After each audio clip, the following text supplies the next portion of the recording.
Good morning, everyone. This is Storm Field, and I'm going to be our host here at Starting Line 90. It's an incredible day, the 21st running of the New York City Marathon. And behind me right now, you're looking at some of the 25,000 runners that are going to be taking part in this incredible, extraordinary event. Now, the course goes through 5 boroughs of New York City, an unbelievable undertaking. And this is what you're looking at now, the start, beginning in Staten Island here.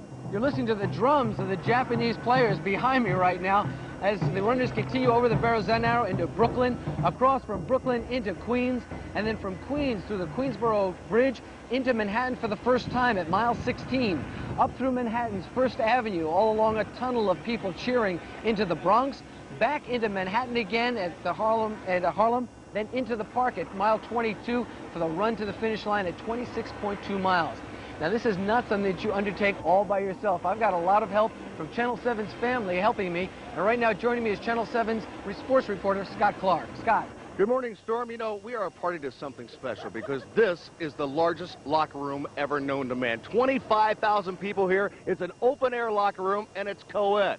That is special. We're on Staten Island. This is where they're getting ready to start the race. We're going to talk with some of the runners as they prepare to get going, and some special surprises, too, just a little later on. Again, though, Staten Island we start, then it's across the Verrazano Bridge. That's where we head to Brooklyn, the second borough. That's where Sam Champion stands by live. Good morning, Scotty, and good morning, everyone. Particularly good morning from Brooklyn. That's where we are along 4th Avenue and Sackett Street. Now, if you're not familiar with Brooklyn, we're about 3.5 blocks off of Prospect Park. Atlantic Avenue is just to the north of us. The runners will be coming up here. We're a little early. The fastest runners will get here by about 11:15. The slower runners will start by 11:50. There's plenty of time to start the party in Brooklyn. Now we'll take you on up the trail to Channel 7's own and New York's #1 lady at 5, Roz Abrams. Sammy, I love it when you talk like that. We are at East 61st and 1st Avenue. The runners are going to come across the Queensboro Bridge, which is right behind me. They are going to run all the way up 1st Avenue to 138th Street. Then they'll cross. They'll be in the Bronx. Then they'll cross over, run back down into Manhattan and the finish line. At this point in the race, they will still have about 10 miles to go. There is a major water station here. As the temperature continues to rise, it'll be a welcome sight. Speaking of the finish line, that is where Mark Stevens is right now. Mark. Good morning, Raj. You know, no runner will be coming through here for more than 3 hours, but the finish line is already alive and getting ready for him. I'm Mark Stevens. I'll be part of that welcoming committee here at the finish line. And what is one thing, besides finishing the race, that all the runners are concerned about, besides the heat, too? Their time. How quickly are they going to get to the finish line? Well, if you take a look right now, the 3 clocks above the finish line are all a little bit out of sync. I think everyone's going to be running to the left to try and get the time that's 4 minutes lighter. Probably by the time the first runner comes through, they'll all be back in line. Storm? All right, thanks very much, Mark. I can tell you, if I'm going to be heading to the left myself, I'll need all the time I can get. Well, this is going to be an incredible day today. There's no doubt about it, and the weather is going to be a problem. The temperature right now, what do you expect to see? It's 62 degrees outside. In the afternoon, we're looking for a high of about 76 degrees, close to the old record of 78. Very, very warm. Wonderful for the spectators, horrible for the people who are going to be running this race. They're going to have to be very careful on how they run and how much moisture they're going to be taking in. They have to drink a lot of liquid. Now, as I said, the race begins here on Staten Island, and Scott Clark profiled Staten Island at the beginning of the race for us. This is the borough, Staten Island, New York. This is where it all begins for the New York City Marathon. Just the facts. Of all the 5 boroughs, Staten Island represents the smallest stretch for the runners on this course, about a mile. But this borough also offers the largest contribution to the race. And if you got a problem, Buster, you know who to call. He is a soldier of the city, if you will, a guardian of New York. He is Fire Department Lieutenant Vic Navarro. But wait, there's more to this guy than meets the eye. For Vic is a man of many talents. And on Marathon Day, he wears a different hat, a different uniform. Navarro transforms into start director for New York's biggest race. You run a couple marathons. How did you get into this enviable position as being the starting man? Well, kind of by accident, actually. As the president of the Staten Island Athletic Club for about 5 years, was one of my tasks to try and get people to come out here and work in the middle of the night and that morning. And so I got to know most of their jobs and most of the people. I was preparing to run in the New York City Marathon, and I was assigned to Ladder 109 in Brooklyn.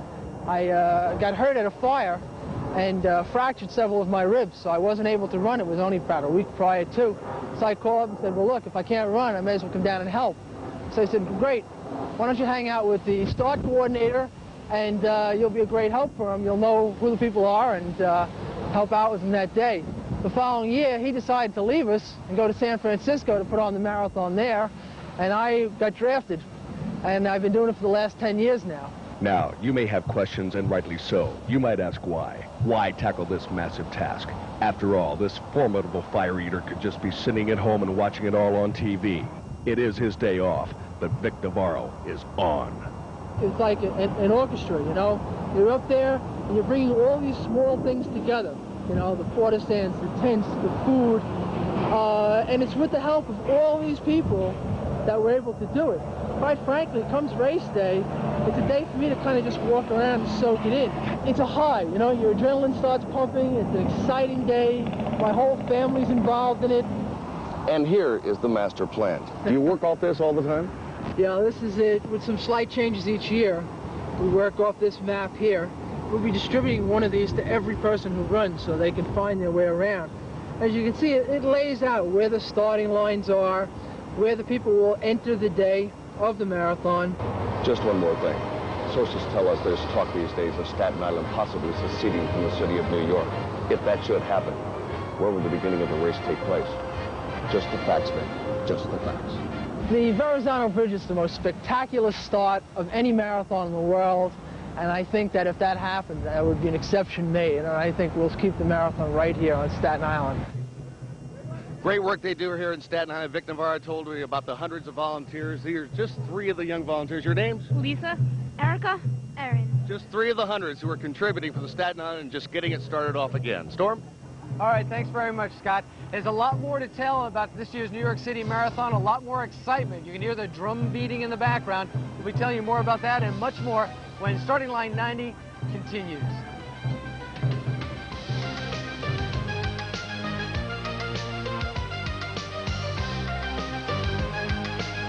Starting Line 90 is brought to you by the Greek National Tourist Organization.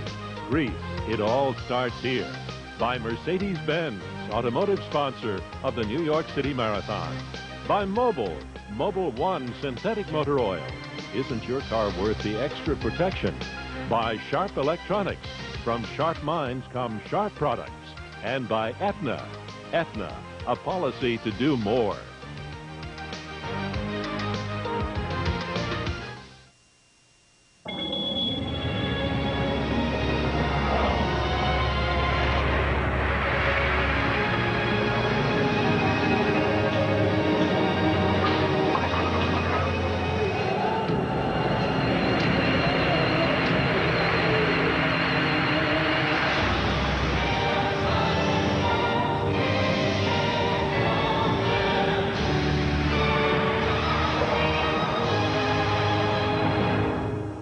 This is a brand new car. Put in a leading motor oil. This is an identical new car. Put in Mobil One and drive. Under extreme conditions, temperatures in your engine can reach 570 degrees. Of course, Mobil One costs more, but then look at what can happen to conventional oil. Mobil One, isn't your car worth the extra protection? For protection you can count on Mobil Oil. Available at Speedy Oil Change and Tune-Up. Sir, I want you to stand right here for me, okay? Okay. Go ahead and get your hands out of your pockets. Go ahead and stand face me. Put your heels and toes together. All the way together. All the way together. Do you see my pen right here in front of your eyes? Yeah. I want you to follow my pen, okay? With your eyes only. Okay, sir. Go ahead and turn around. You have anything in a gun? No. Go ahead and turn around. Give me your hands to the back. Okay, you're under arrest for DWI, sir, okay? We're going to go downtown for intoxilizer test, okay? Smart businesses everywhere are discovering the post office. For dependable service and true value, there's Priority Mail with delivery in 2 days for $2.40. To keep dollars flowing and help the bottom line, there's Express Mail with delivery guaranteed next morning for just $8.75. For speed, reliability, and overall value, no one delivers for growing businesses like your post office. We deliver for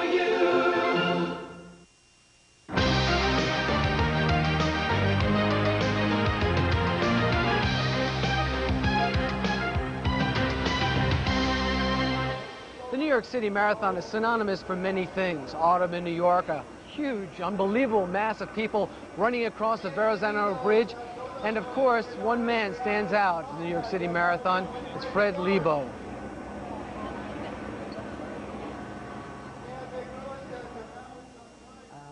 It's scary, kind of, because I don't feel that way. I think the reason we are successful because of not only the staff, we have 9,000 volunteers for the marathon. We have some great people working for us. And to me, that's the key of the marathon, not Fred Lebow. Could have been anybody else. I was there at the right time, the right place, maybe. Fred Lebow has been in the right place for 21 years as president of the New York Roadrunners Club. The obligatory running suit, peppered beard, and accent that hints of his Transylvanian birthplace, Fred is recognizable to most New Yorkers. He's the founder of this city's marathon and the man who's gone the distance with it. In 1970, we put the first New York Marathon on. I was the sole sponsor. I bought all the awards. We bought some cheap drinks downtown because it was a nickel cheaper than uptown. And it was a less than $1,000 budget in 1970. Another budget for the New York Marathon, our own budget is about $3 million. For the first time, this year's marathon will be a fundraiser to stop cancer. The run is dedicated to Fred, who was diagnosed with brain cancer last February. When I came up from the hospital in April, Alan Steinfeld said there's a bid from a charity group to do fundraising. I said, never mind, we don't do any fundraising. Running itself is a charity. We are ourselves a non-profit organization. Why should we spend our time with charities? I ignored it. I went to Sloan Catering. I'll never forget that. I walked into this waiting room, and there were two kids, maybe 6 or maybe 8 years old, overblown. They were cancer patients. And they were there with their beautiful mothers and fathers. And that touched me so much. I came back to my office. I told Alan, let's do it. We owe it to children and people who are afflicted with cancer. Fred's enthusiasm for the sport he loves hasn't been dampened. I cannot stop running. I don't care how bad I am, I cannot stop exercising. If you can't run, I walk.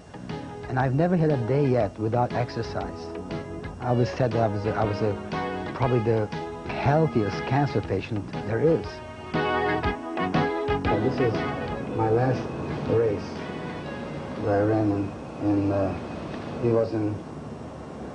it was in Cairo, the half-step marathon. I did this half marathon in January this year.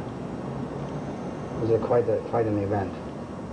You actually ran around the pyramids? Yeah, we started at the Great Pyramid, run to the Sphinx, and then on a canal all the way to the Giza Pyramid, which is a step pyramid, which is exactly half marathon. I did it in 2 hours and 9 minutes. That was my downfall. Too much? That was my last race ever. I mean, so far. 9 a.m. to 5 p.m. Okay. Having cancer has kind of mellowed me. I work longer and harder right now. I think I look at things differently, not only with more compassion, but I want to make this marathon very important, because I don't know, will I be there for another marathon? And this year's marathon will be better than ever. And Fred, who's in remission, will again be where he belongs, at the finish line, greeting winners. You have accomplished so much in your lifetime, so many goals that you set for yourself you've managed to accomplish. Is there anything that Fred Lebow wants in the future? Is there a goal that you set for yourself that you want later, down the line? I'm selfish. I'd love to run a New York Marathon one time. I've never run it. I run the Central Park race once, and I've run 68 or 69 other marathons around the whole world. But I hear New York Marathon is a fun marathon to run. I'd like to run. I really would like to. I don't care what time it is, how long it takes me. I'd like to run one more New York City Marathon. That's my selfish desire. I never run New York. I spent so much time on it.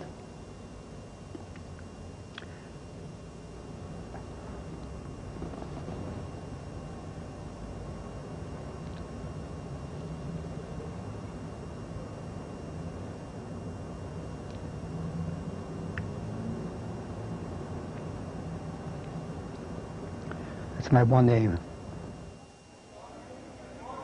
Fred Lebo is an incredible guy, and we all wish him the very, very best. If you would like to contribute to the Stop Cancer, the phone number that you can call to make that contribution is 1-800-THE-RACE. 1-800-THE-RACE. Now, Sam Champion, our Channel 7 Sam Champion, is in Brooklyn right now, and he's got a little information for us on what's going on out there. Sam? Hey, Stormer, we're here in Brooklyn. We're waking up in Brooklyn, getting ready to get started. Desiree is lead singer for one of the bands, one of the many bands that'll be along the course. Desiree, your band, the Rough Riders? The Rough Riders. What's it like to be playing in a band when your audience is going to be running by you the whole time? Oh, it's going to be great. I've been looking so forward to this. Every year we come out, we watch the marathon, and being able to be a part of it this year is just so wonderful. They just got here. They're just getting set up. More people are coming out. You remember it's a little early for us, because everyone will be here by about 11:15 to 11:30, but we'll stay here, Storm, till something happens. We'll be running by there in a little while, Sam. Well, we'll have much more to tell you and much more to show you as Starting Line continues after these brief messages. Stay with us.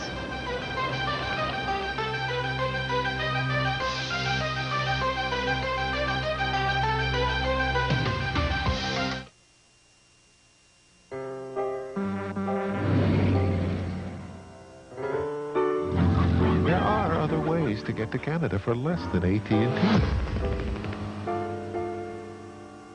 But with AT&T's Reach Out World plan, you can call Canada for 18 cents a minute with more operators, immediate credit, and faster connections. Act now and sign up for free. Before you make your next international call, call AT&T.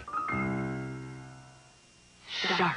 When I say sharp, I mean business. I mean technology on the cutting edge. Sharp. Color technology, color scanners, printers, and copiers for high-impact presentation. Sharp. Laser fax technology, laser quick, laser clear. I mean microtechnology, the wizard, the electronic organizer.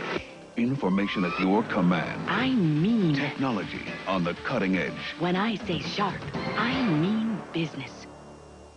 12 years ago, Controller Ned Regan said he'd be a tough fiscal watchdog. Regan promised to watch our pension funds, but he invested out of state and lost billions in risky real estate. Regan promised to be doggedly honest, but the Integrity Commission reported his campaign contributors got fat contracts. And Regan promised to put out the fiscal fires. But now New York has its lowest credit rating ever. Ned Regan fell asleep on the job. 4 more years and we'll all be in the doghouse.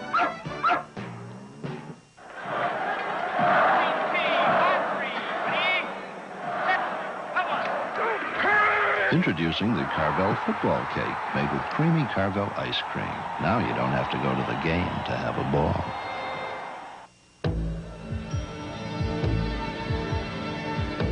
When I grow up, I want to be a ballerina.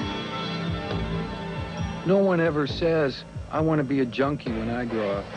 Don't let drugs get in the way of your dreams.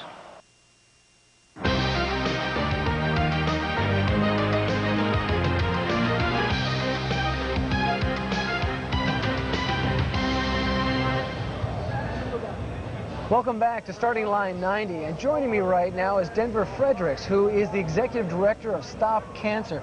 Denver, how did Stop Cancer get involved with the New York City Marathon, and how's it done so far? Well, you know, when Fred was diagnosed with brain cancer early, there was a tremendous surge of support to do something as an expression of gratitude.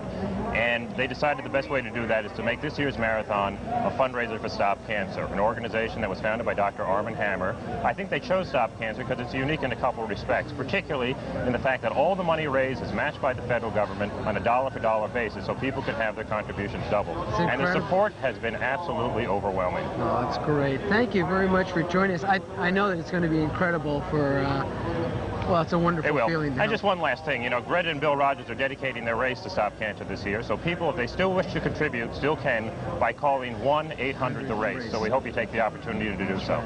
Now, after the runners, thanks very much for being with us today. After the runners start here at Staten Island, they go across the Vera Narrows Bridge into Brooklyn. That's the second spot on the race.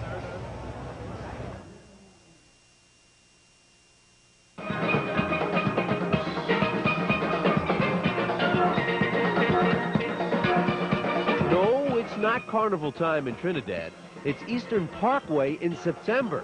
Each year, Brooklyn's West Indian community holds an extravagant Labor Day weekend celebration.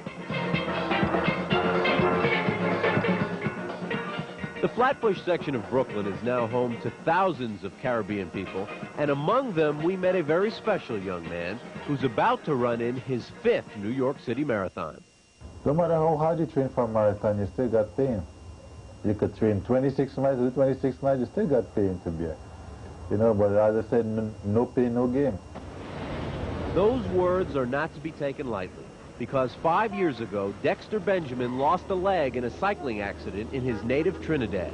It makes no sense to feel sorry for yourself, because feeling sorry for yourself won't give you anything. You know, you still got to get up and work, but I have guys who will be panhandling and they're more stronger than me.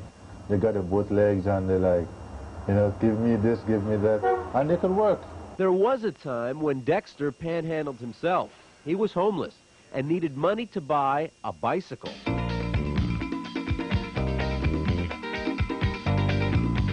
Dexter doesn't panhandle anymore. He's a bike messenger for Unique Courier in Midtown Manhattan, and he rides that bike about 75 miles a day. I don't forget that I have one leg, you know, but I had to be more careful, you see, because what happened, I cannot move as the rest of the guys, like zigzagging and all this, you know. So I'd be like looking for a way just to cut in and cut out, you know. They're as much a part of the streets of the city as the taxis they dart between. Bicycle couriers. But who in their right mind would hire a one-legged cyclist? People think because, you know, guy got one leg that he's not as capable as the next guy, but riding a bicycle, you only need one leg. This will be Dexter's 5th try at the New York Marathon, and like a lot of the participants, he's incorporated his training into his workday. A couple of times a week, he leaves the Unique Courier service here on 18th Street in Midtown, then hops on his crutches and makes the 13-mile trudge back to Brooklyn. I like to encourage people, you know, and when people see you doing something like that, they think more about themselves and they won't feel like giving up, you know. For Dexter, this New York City Marathon is really just a warm-up. As soon as he recovers, he intends to jump on his bike and ride across the country to try and raise some funds for the handicapped and also for himself, because he'd like to get himself a prosthesis. He's something else. Roz, over to you on First Avenue. Mark, you know, an international road race needs international interpreters to cheer the people from other countries on in their native language. We have here an entire group of people who can cheer in different languages. Let's hear an Italian cheer. Forza bravi, avanti, avanti, avanti. I love it, I love it. How about a Yugoslavian cheer? And what are we going to do when we see Storm going by?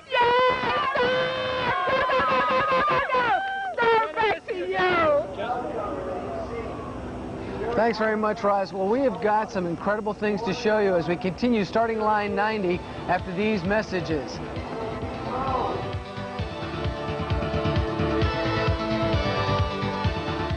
Air Canada travels the world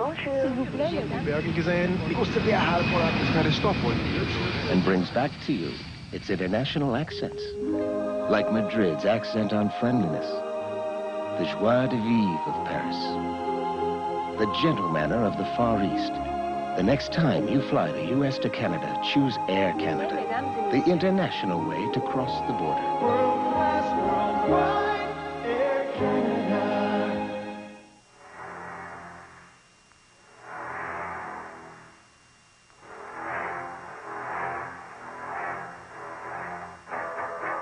If you're not watching movies on the Mitsubishi big screen television, you're not seeing them the way they were meant to be seen. Mitsubishi big screen TV. It's not a big television, it's a small theater. America losing ground. Greed running wild. Leaders who won't lead. Attorney General Bob Abrams is fighting back. Seizing drug dealer assets, winning millions in consumer refunds, prosecuting corrupt politicians, and sending corporate polluters to jail. Bob Abrams taking the fight to Washington, pushing Congress and the president to protect the environment and crack down on drugs. Real leadership? Right here, New York. Abrams, Attorney General, the courage to lead. Things just haven't been the same at the park since folks started eating the latest breads from Pepperidge Farm. Whether it's the nutrition, brand, and robust taste of hearty slices, or the full satisfying flavor of lifestyle breads, it all means Pepperidge Farm's bacon, moist, wholesome breads for everybody. Of course, some in these parts would dispute that.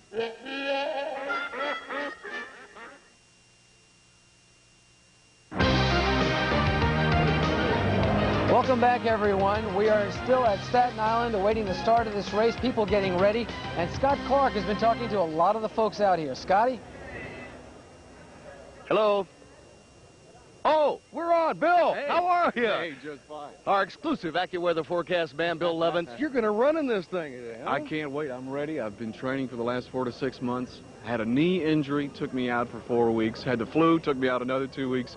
But, you know, that's something that everyone, I think, who trains goes through this all the time. You know, we're looking very uniform in our uniforms, but you should see what's underneath here. Bill Levins is going to show us, though, you were in New York City and just checked everything out, didn't you, as far as clothes are concerned? Got a big surprise for you as far as clothes is concerned. You know, one thing that is about New York City, the marathon, and about New York City in general, is that it's nowhere, it's like running here is nothing like anywhere else in the world. And if my legs and my feet can't carry me through this marathon, I know the spirit of the crowd will at least. But running in New York City, it is a double-edged sword.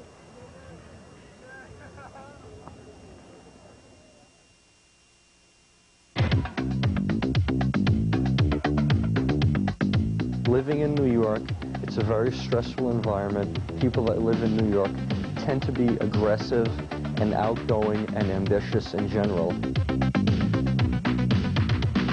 In that sense, they may have an edge. On the other hand, being in a type of environment where you're working long hours, that edge in some ways is cut off.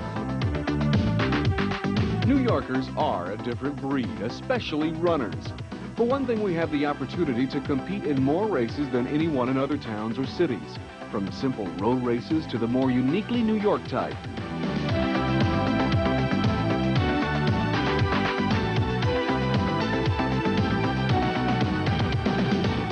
For those of us lucky enough to run in the concrete canyons, there are some drawbacks. For one thing, our bodies take more of a beating. Running on cement is not good because it places a great deal of stress on the feet, the knees, and on the hips. The biggest beating is taken by the feet and by the knees. So you can imagine if a runner runs a marathon, they're taking maybe 30 to 50,000 steps. And during each step, if the force is 5 to 7 times your body weight, you're taking on a great deal of stress. The air in New York is a definite problem. Pollution places a great deal of stress on the cardiovascular system. The air is better in the morning because simply for the fact that there isn't as much traffic. There aren't as many buses, there aren't as many cars, there aren't as many cabs. It's sad, but it's true. When you run in New York City, you have to be concerned about your safety. The attack on the Central Park jogger may have faded in the headlines, but it's still fresh in the minds of park runners. If anything positive could result from such a tragedy, it's the formation of the Safety Patrol. Debbie King of Roadrunners is its director. The New York Roadrunners Club really felt a special responsibility to respond to that. And within a month, we launched the Safety Patrol, which was initially a runner's patrol only. And what it meant was we took 2 runners together who signed up. We trained them, and on their normal run out there, they would carry a radio, which was hooked up directly to Central Park Precinct, and wear a bright orange vest. And they would go out there and run for half an hour, and be an extension of the police department. Today, that program has expanded to the entire park community. If you're a walker, if you're a biker, if you're a soccer player, anyone who uses the park is welcome to join it. Of course, not every runner takes the sport seriously, but everyone in the Big Apple can look like a winner. At Paragon Sporting Store, we found the latest in running paraphernalia.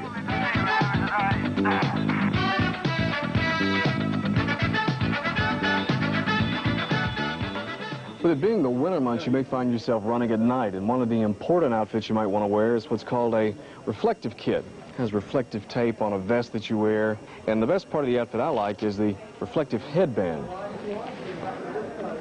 Really makes a fashion statement. Well, if you're running in New York City and you have a flat, well, they even have something to fix that. It's called Liquisol. You just ease over to the curb, simply whip out your Liquisol and fix that flat, and you're on your way. And what would the New York runner be without the official headgear worn in the wintertime called the head gaiter? That's right. And it comes in 6 different ways that you can put this together to wear it. And I'll show them to you. Then there's the jogging suits. And you're not finished yet. You won't get far without running shoes.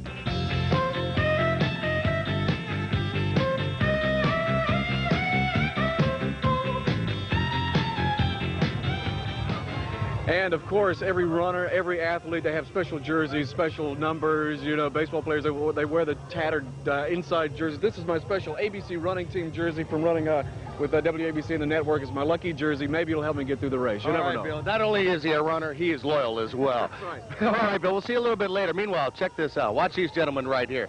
Hit it, guys. Get it. Go.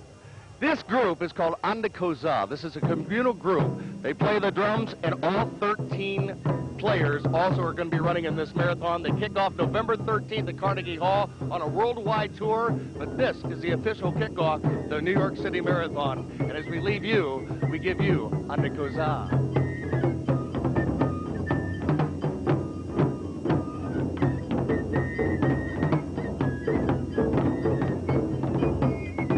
Okay, let's go to Mark Stevens. Mark? What's the last thing you want to do after running 26.2 miles?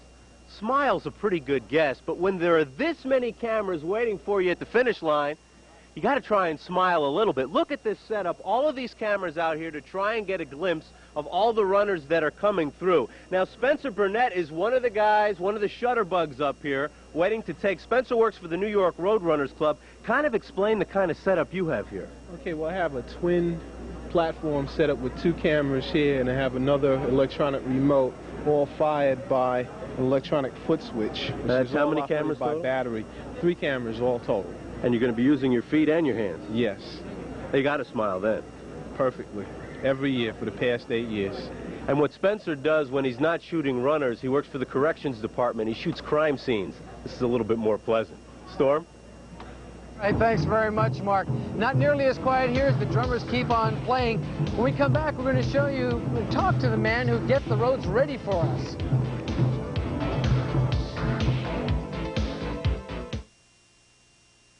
To the good life. To live the good life, you have to pay the price. The average new car costs over $15,000. But there's a motor oil that can protect your investment under extreme conditions when conventional oils won't. Mobil One. Isn't your car worth the extra protection? To the good life. Protect the environment. Take your used motor oil to an approved used oil collection center. On Wall Street, fortunes are won and lost and won again before 10:30. Amid the halls of ivy, the best ideas often come and go before 10:30. And on the back lots of Hollywood, love often blooms and fades before 10:30. Which is why Federal Express delivers before 10:30 at more places around the country than anyone else. Federal Express, absolutely, positively the best in the business. Hot. No. Keep going. That's not it. Look. Cranberry, ocean spray, cranberry cool, cranberry crisp, ocean spray, most refreshing is. What's got me leaving? Ocean Spray cranberry drinks, they're music to your mouth. I like cowboy boots. I like lunch out of the office, not out of a bag. I like having as much as I want, of what I want, the way I want it. I like Sizzler's new buffet court for lunch. I can have dessert first from the dessert bar, or hot appetizers last from the appetizer bar.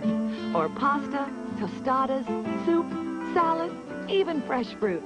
I like Sizzler's new buffet court, and that it doesn't take a lot of time or money. I like Sizzler for lunch. Sizzler, the buffet court and grill.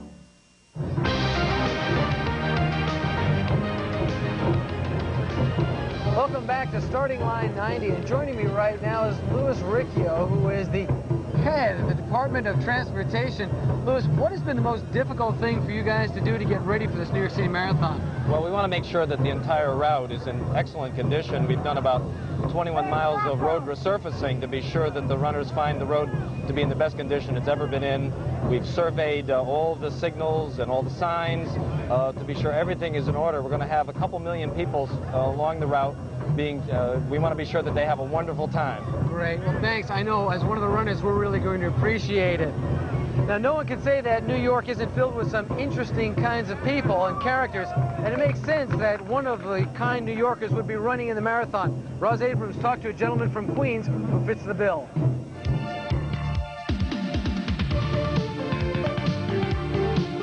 Willie Rios didn't start running until some 11 years ago, when he retired from the NYPD and put on a few pounds. Since then, he has shed the weight and become totally hooked on running. Now, at age 74, he's a champion ultra-marathoner and a local celebrity. Talk to me about some of these trophies. We are here in your trophy room, and the walls are covered with all of these wonderful trophies. Do you have any favorites? Well, all of them are very important for me, all of them. And especially this one here. This is a Veterans Game. Was in Puerto Rico in 1983, where I got 2 gold medals. This was about 3 weeks ago. You come in first? I got first place in the 60 and over. See, this is the Unisphere. They took a picture of me. During the marathon, Willie, what's it like when you are running through your home borough of Queens? Well, when I run in Queens, I am very happy. I feel very happy. First, because my house is close to the race. And second, because most of the people that live in the whole area of Queens, not only my neighborhood, in the whole area, they know me because of previous races. Willie, also known as the Latin Rabbit, is such an inspiration here that he had these baseball cards made up to give to his fans. There's even one here that shows Willie in a recent race in the Sahara Desert, of all places. That was in March. How many miles in all did you run? Or 125 miles. I give 6 days. In 6 days, you don't take a bath. Be sure of that. You carry the backpack, you carry the food, the water, you carry everything. That means every day is a different race. You go point to point. Races like that and a training regiment of 50 miles per week keep Willie in top condition. And although he runs the marathon with a good finish time in mind, he also enjoys the party atmosphere. It's a celebration for me because I feel much happier than any other race. That's very important because most of the runners, they come from Europe, from all around the world. And it's a good thing to see this competition. A lot of fun in it, a lot of fun in it. Willie says he absolutely loves the support of his family and friends in Queens, but sometimes they cheer so loud that it destroys his concentration. Ah, what price celebrity. Storm. All right, thanks very much, Roz. You know, this marathon is not a new thing. It started long, long ago in a place far away from here, Greece, and we're going to take you there when Starting Line 90 comes back.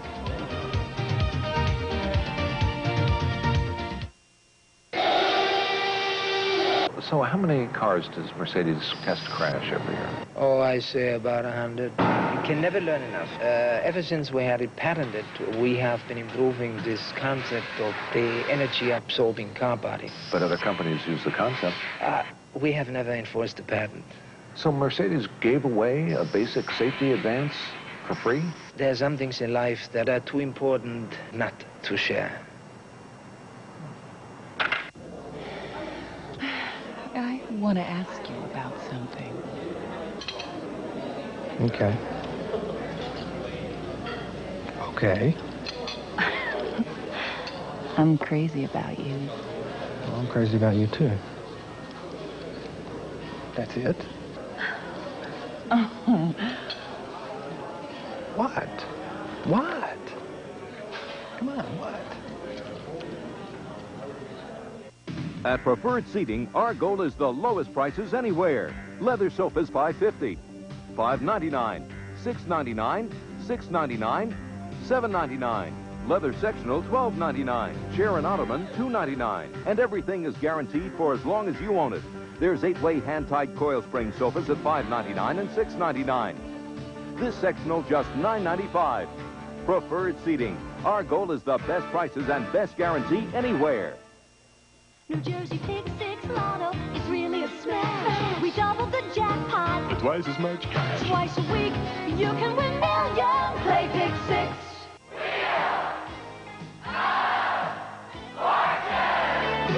$11,300. What would you like to do? Watch Wheel of Fortune tomorrow night at 7:30 after Jeopardy. Right here on Channel 7. Oh, that was great. Yeah, thank you so much. That was great.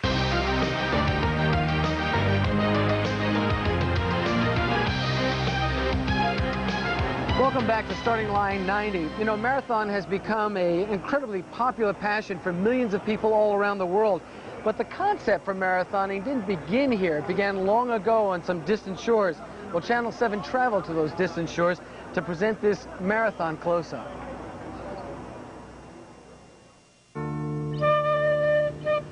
Sound mind, sound body.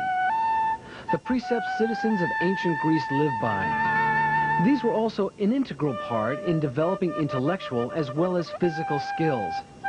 The spirit of competition and the sporting ideal occupied a central position in society. Along with democracy, philosophy, and the Olympic Games, many Western traditions began in Greece. And today, these tenets of the past are carried on by a modern generation of people who have firm beliefs in the preservation of Greek ideals. Take, for example, Giannis Zorzos, a marathon runner who has competed on an international scale as a senior member of the Hellenic Amateur Athletic Federation and is the president of a marathon running organization here in Athens. As a man, I have 2 children, and those 2 children now are professors of physical education. And I would say to people that actually I would promote the mind idea through the body idea, because it doesn't matter how built you are, it doesn't matter what your physical strengths are, it just matters to run or to compete, and to compete well. And that's what's the most important thing. That's what I've told my kids, as I would tell to anybody. Compete well, because if you compete well in sport, you're going to compete well in life. And through competition, you can achieve many things. You can achieve an entrance in a university, you can achieve a scholarship, you can achieve a sound mind. 25 centuries ago, Greek civilization was amazingly accomplished. Today, the reminders of the grandeur which once stood are spellbinding. The Acropolis.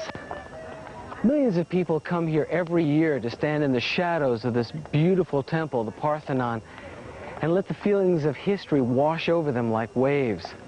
You can imagine what it must have been like 2,500 years ago with politicians and philosophers discussing art and even history at that time. Another legacy left to us by the ancient civilization, marathon. As with many great civilizations, the Greeks had numerous enemies. Here at Marathon, one of the most important battles in ancient times would forever change history and create a legend. This is the plains of Marathon, and it was here in the fall of 490 BC that a small army of Athenians managed to fight and win a tremendous battle against a much larger army of Persians, literally forcing them back into the sea. After this battle was won, an unknown Athenian soldier in full armor ran what is an arduous trip from here all the way back to Athens, some 25 miles away. To commemorate this great feat, when the modern-day Olympics began in 1896, a marathon race was held for the first time. 16 runners began from here and ran again the traditional route from Marathon to Athens. And now, every year, the Athens Marathon also commemorates this great event by beginning their race here and tracing the same traditional route back to Athens. The balmy Mediterranean climate creates a tranquil environment as the route proceeds. About 5 kilometers, which is approximately 3 miles into the run, present-day marathoners pass this mound. It is here that 192 Athenian warriors are buried. It is known as the Tomb of Marathon. And surrounding this mound are hundreds of olive trees. And many of the marathoners, in a way of showing their respect, will break off a branch of the olive tree and throw it towards the mound. It is a spiritual way for them tying themselves in with these winners, and also people who brought peace to Greece. The challenging course winds its way through a lush scenic countryside. Here in the village of Pikermi is about the halfway mark of the marathon. And it was here in 1896 that a Frenchman was in the lead, followed by an Australian, an American, and a Hungarian. The Greeks were far behind. Also here was where the first refreshment stop was. And the organizers really didn't know what to do for these marathoners. They'd never held one before. So they put out whatever they thought anyone thirsty might want to have. Some wine, some brandy, and some fresh fruit. That's a far cry from what they offer marathoners today. Athens approaches. The city grows near. Here is the 34-kilometer mark, which is about 19 or 20 miles into the marathon run. The race takes on a very different aspect. It goes from being in a rural setting to an urban one. You're back in Athens again. It was here in 1896 that Spiros Lewis, who did not stop for refreshments as the others did, who continued to run, actually caught the Australian who was in the lead. And at this point, he took the lead himself, the first time a Greek was out in front, and he never relinquished it. Here in Greece, great history surrounds you everywhere. This is the Pan-Athenian Olympic Stadium. It was built for the 1896 Olympic Games, and it's hard to believe that it's almost 100 years old. This marble stadium can hold almost 100,000 people here. And right behind me is the finish line. This is where the Athens Marathon comes to an end.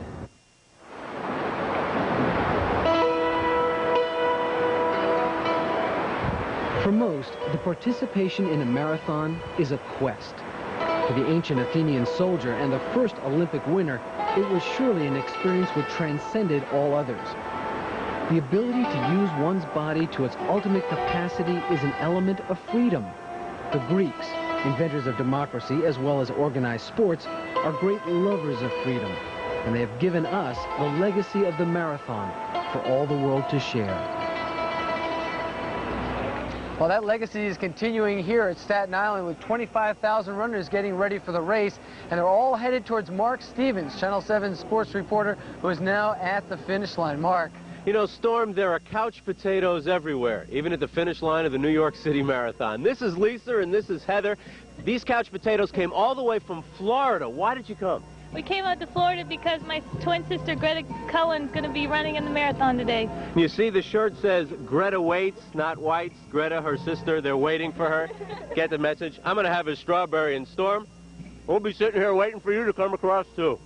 All right, thanks very much, Mark. Oh, what a lucky guy he is. We'll be back with more from Starting Line 90 after these messages. Don't go away.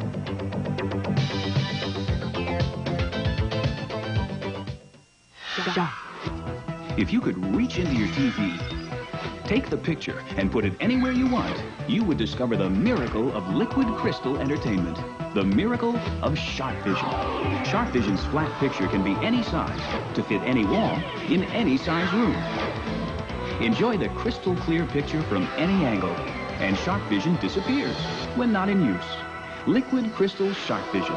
Big screen entertainment designed for your home. It's late.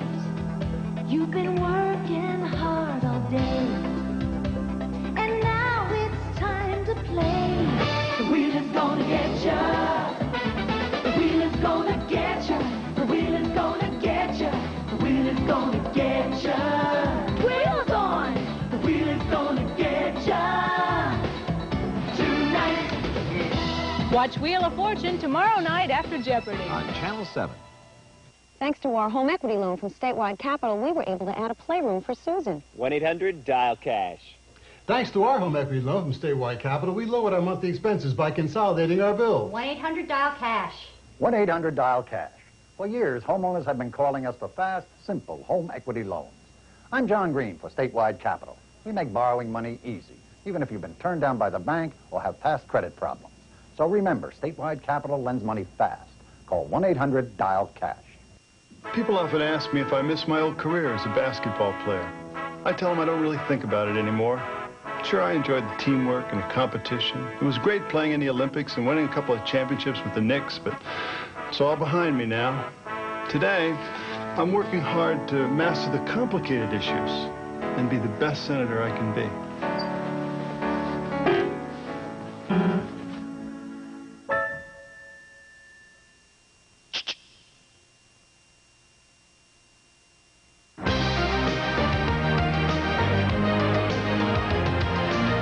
Beautiful view of the Verrazano Narrows Bridge behind me here. That's what all the runners are going to be heading over on their way to Brooklyn as we begin this marathon just about less than an hour away from now.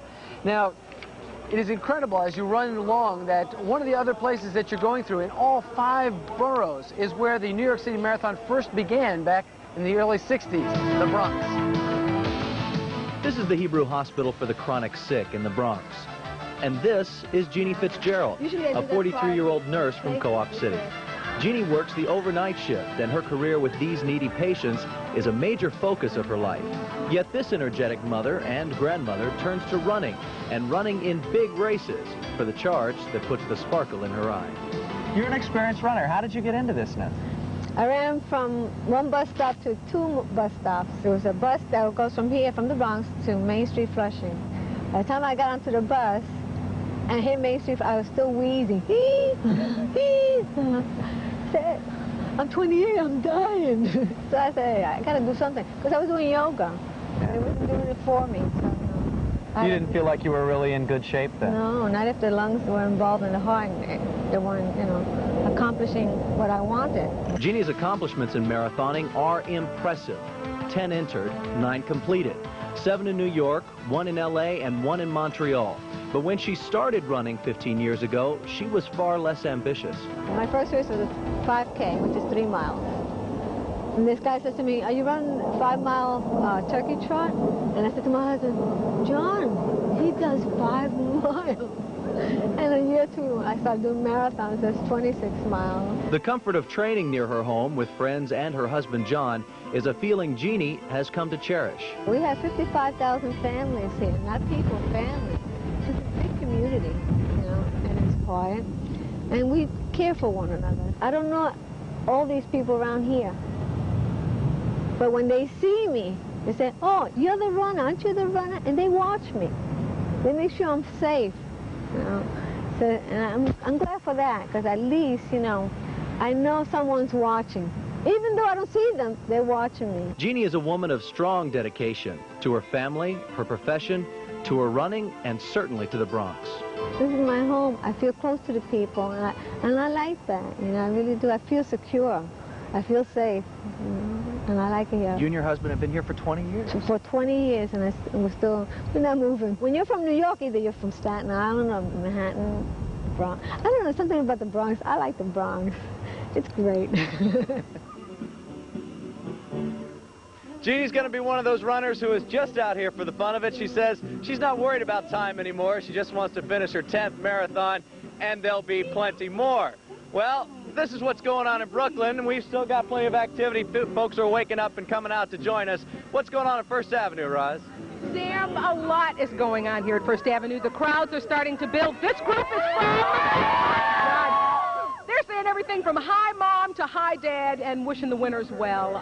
They're all from NYU, and they're volunteering to make sure that thirsty runners get lots of water. How important is water? Well, Roz, water is essential on a day like this. Quite frankly, without water, a runner might dehydrate and simply drop dead on the track. We're going to be there to make sure that they just get up and keep running. All right, they're going to give them lots of water. We're going to be here. Good luck to all the runners. Yeah! Storm, back to you. All right, thanks very much, Roz. Well, the shirts are already starting to go into the trees now. This is not blooming. We'll have more from Starting Line 90 when we come back after this.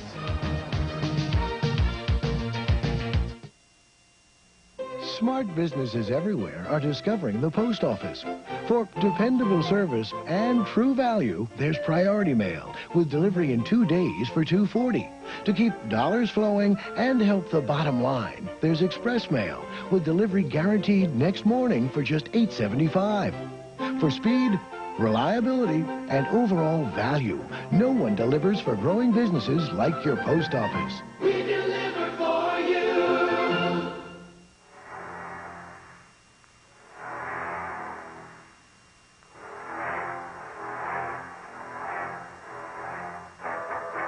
If you're not watching movies on a Mitsubishi big screen television, you're not seeing them the way they were meant to be seen.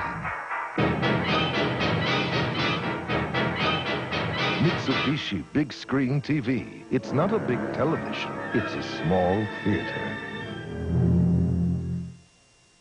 Now that he's running for a fourth term, Controller Ned Regan wants us to forget he favored higher taxes. Forget that Regan lied about Westchester's fiscal crisis. Forget that Regan's controller's office is the most scandal-ridden in memory. Forget that he lost millions investing our money out of state in risky real estate, and that he gave our money to leveraged buyout artists who used junk bonds. So on Tuesday, don't forget to vote against Ned Regan and vote for Carol Bellamy. We need her to watch them. New Jersey Pick 6 Lotto, it's really a smash. We doubled the jackpot. For twice as much cash. Twice a week, you can win millions. Play Pick 6. You never know what you may learn from Jeopardy. I'm going to get this one. He's the guy who keeps your willows from wilting. Oh, who is that guy? What you might see. Answer there, a Video Daily Double. Or what you might hear. Who is Alex Trebek? It's incorrect. Next question. To find out, you've got to play Jeopardy tomorrow night at 7 on Channel 7.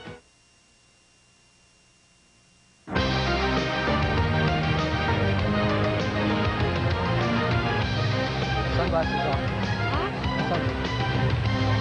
Well, I tell you, right now, this is a great way to warm up while we're working. Got Taj here helping me. She's from the massage tent. There is actually a group of people who are working on the runners, helping them loosen up and get ready. I feel great right now. This is helping wonderfully. Thank you very much. But you know, there are other ways to train and other people who have trained, and we followed Scott Clark through some of that training. Scott? Well, Storm, you know, a couple of familiar faces from last year. I know they were on the show with you running their first marathon, Glenn Devotie and his cousin Mark Devotie. Now they've doubled the production. It's a family affair. The wives, Barbara and Erica, respectively. Barbara, what got you out here? Well, actually, I've been running on and off for a number of years, but last year, I think Erica would agree, we came to see these guys, and they looked like they had such a good time that we decided that we should get out there and show them how we could do it. It's a story of inspiration. And you know, when I watched last year's event and covered it, I was truly inspired as well.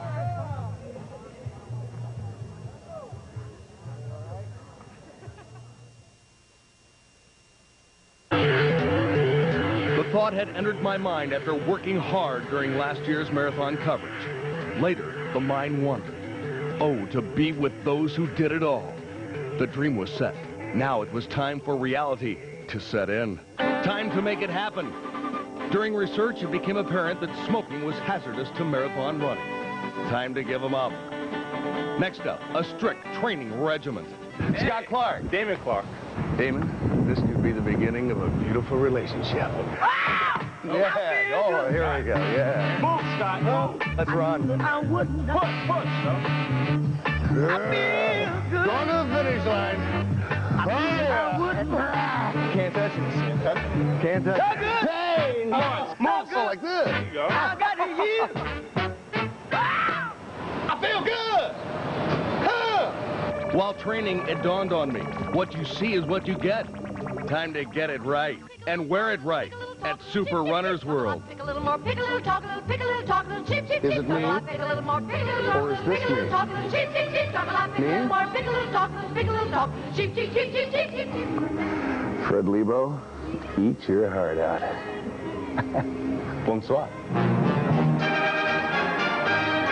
I feel charming, oh so charming. It's alarming how charming I feel. I'm so pretty that I hardly can believe I'm real. The dream was being realized, but there was a need for more. Cross-training crossed the mind.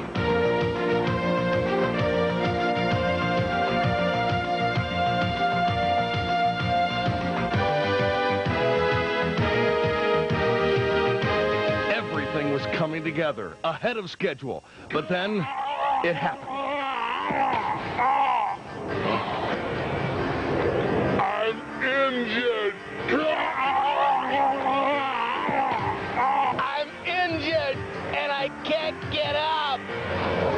It was the worst one could imagine. Ah! Oh! Ow! It's a blister, you know. Ow! It hurts. It was apparent I had pushed it too hard, but then I pushed on with my own cross-training. Go. Hand-eye coordination. Little help. Throw me a line. And, as all runners know, carbo loading is essential. Carmine's knows carbo loading. Buon appetito. How do you say more in Italian? Avanti, Carmine. No. The result was a serious period of inflation. And the moral of the story, the lazy man's guide to marathon training has one fat chance of working. Oh, boy. That's about enough of that. I gave it a shot, huh? Just wait till next year. Anybody got any bromo? Folks, look, I'm back, okay? I'm starting to get back. And here's my new source of inspiration, Michael Gonzalez of Manhattan, because he's just light as a feather, in perfect shape. Michael, what's going to keep you going today? Just one thought, Scott. It's Alan Montalvo. I love him very much. I love you, Alan. He's going to do it for Alan. I'm going to do it for Gonzalez. I've become an official member of the tribe, so we're going to do it again next year. Storm? All right, thanks, Scott. I love that training regimen. Joining me right now, Corey McFerrin, sports director at Channel 7, who's going to be at the finish line. You got to have the fastest feet to get there from here. What have you been doing at the I'm starting now, I think, and maybe if I get in a car, I'll make it there before the runners do. It's about my speed. Well, we've got a good show planned. It starts at 1:30 after ABC's coverage is off the air, and I've been out this morning hanging out with a couple guys who are twins, 45 years old. They're twins. They've been together their entire lives, okay? I don't know why, but they have. And they're running, and they're going to run in about 2 hours and 45 minutes, which is a very good time for someone that age, of course. And we followed them around their routine this morning as they got up and had their breakfast together and came over in a limo. That's going to be good. As days go, is this your personal best? It ranks right up there, top I'll tell you, five. this guy's an incredible swimmer. If this was underwater, if we had a heavy rain, he'd be doing it, and I would be standing at the finish line right now. I'd have a shot. No doubt about it. The other thing about the show that's going to be fun is we're going to have communication with you during the course of the race, right? Well, we hope so. We hope so. We'll be back with more Starting Line 90 after these messages. Oh, that's right. I got to run.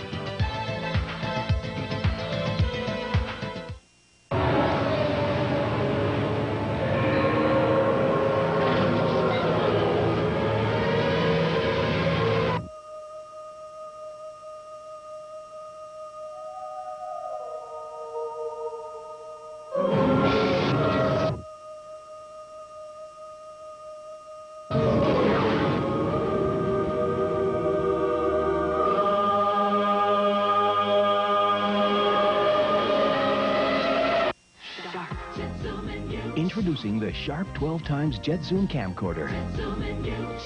Most camcorders stop here, but only Sharp's exclusive Jet Zoom camcorder zooms this close, this fast, with cat's eye optics for low light shooting. Unlike those little camcorders, it's easy to replay your videos. Just pop in the VHS cassette. No messy wires, no complicated adapters. Nobody gets you closer faster. The Sharp Jet Zoom camcorder. We have arrived. Okay, well, listen here. Ready to go in 2 minutes. Any evacuation? I got the story. I'll bring the copy right down. Kathy's ready to go. Here's the copy. Safe, but we have to worry about people coming in. Okay, is Kathy ready? Because the signal is up and ready. Kathy Wolf is on the scene with this live report. Kathy? The police and fire departments are working quickly to get When things that under news control. van goes live again, it's gotta be Eyewitness News.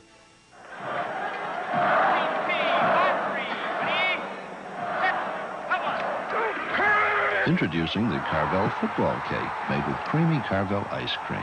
Now you don't have to go to the game to have a ball. New Jersey Pick 6 Lotto, it's really a smash. We doubled the jackpot. For twice as much cash. Twice a week, you can win millions. Play Pick 6. Watch Wheel of Fortune tomorrow night at 7:30 after Jeopardy. Right here on Channel 7.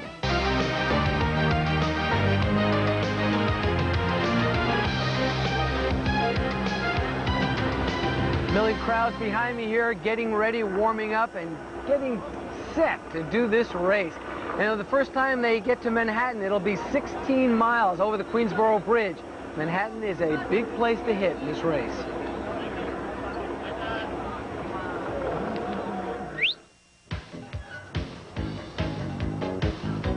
See if it's raining. No.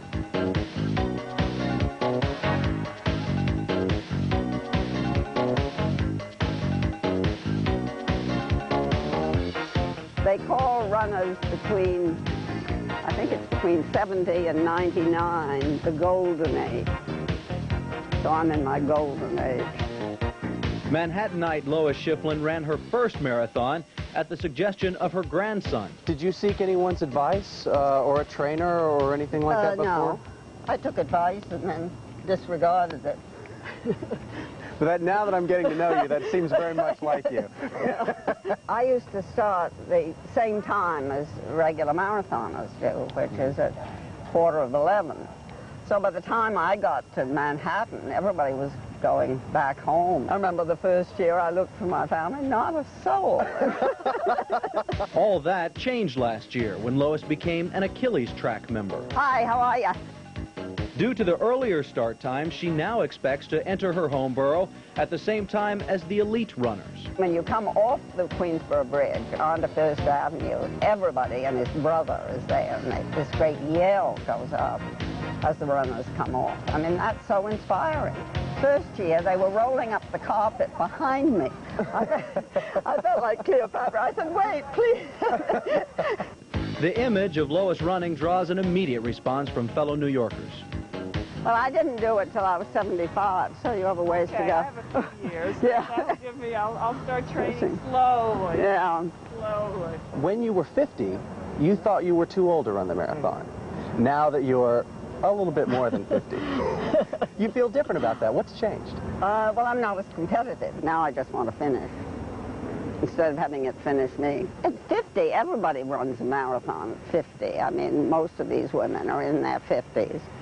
But I'm enough of a show-off to think that it would be fun to run at 75. Where would you be and what would you be like if you think you hadn't started running? I don't know what I'd have done, actually. Probably be watching soap operas all day or something. I can't picture that. Or seeing Sam Champion. Here's what Sam Champion says about the weather. Isn't she great? I'll tell you, the Achilles runners do get an early start on this marathon out in Staten Island. Some of them have already been by us at about mile mark 7.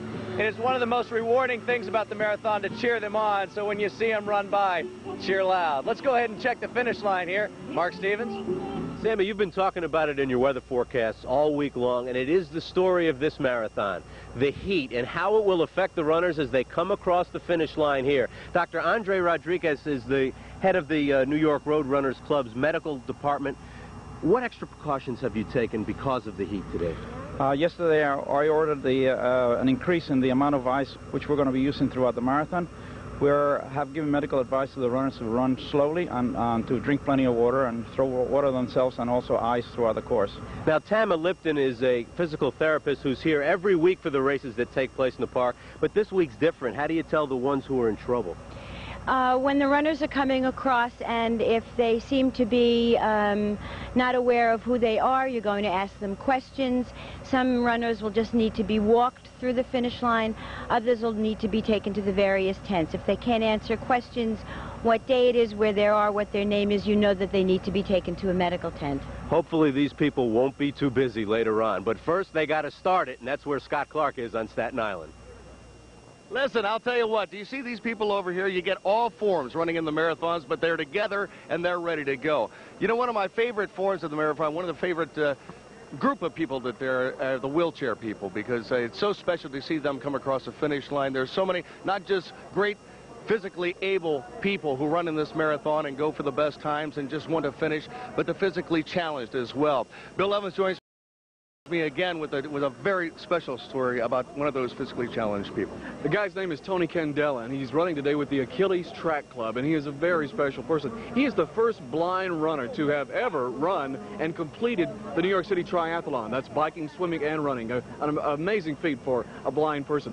Well, I went with him and went running with him, and as you can probably imagine, running with Tony is an eye-opening experience. Tony trains with the aid of sighted volunteers. It was an honor for me to have a crack at playing that role. How fast do you jog? About an 8-minute pace. You know, this is actually easier than I thought. This is why I can instruct somebody just before we go into competition. What's often complicated is the business of finding running partners. Scheduling factors have sometimes led to injuries. The difference with Tony is that he's dependent on running with somebody else, meaning he has to run via a rope. And he's paced by the other runner. Most times we tell runners to take a day off from running. But because Tony's dependent on finding other runners to run with him, he can't take a day off sometimes. He'll have to run with somebody else who's available. So that he doesn't have his hard days and then his easy days. He can have 2 hard days together, and this is the result. It takes a lot more stick-to-itiveness for a disabled athlete to keep up with the training aspect. It's probably the nastiest hill in Central Park right here. I think it's easier to run this hill than to ride it. I am taking a greater risk to my whole self by being an athlete than the average athlete does because of the compensations I need due to my blindness. When I get injured, it not only takes away the function that I'm losing because of the injury, it also takes away something that I as a blind person need, which is the extra agility, the extra sensory awareness, and the extra mobility that I need to be able to walk while blind. In order to experience running the way Tony does, I took on a blindfold and ran with one of his regular running partners, Robbie Kershaw. I'm so used to looking at my form and making sure, you know, you're conserving energy. Yep. And I would think if you're a blind runner, you have to use much more energy even a blind, figuring out where you're going and helping even the a other partner to a blind runner uses more energy. The first time I ran with Tony, I couldn't believe how tired I got. I mean, first of all, you don't have your stride because you can't move your inside arm. Right.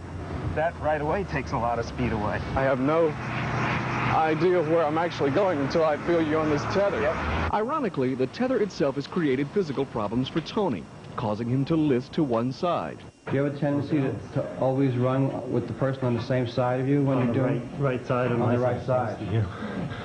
Concentrate on 2 things. Concentrate on getting your balance and your body equal so that you're bearing weight on each foot equally and that you're centered, and you can reset your posture so that you're straight instead of leaning away. Now, as you get used to that, what you can start doing is running in place, so you can go faster and faster to start training your cardiovascular and your legs. Constantly training to prevent further injury and bent on improving his record, Tony pushes himself much like any other athlete. Tony is a runner that happens to be blind. He's a runner first and a very good athlete. Like other runners who are excited about their sport, he has done too much too soon. How we doing? Very good. Okay. Quite honestly, I've been through a lot of pain physically because of the injuries that I have.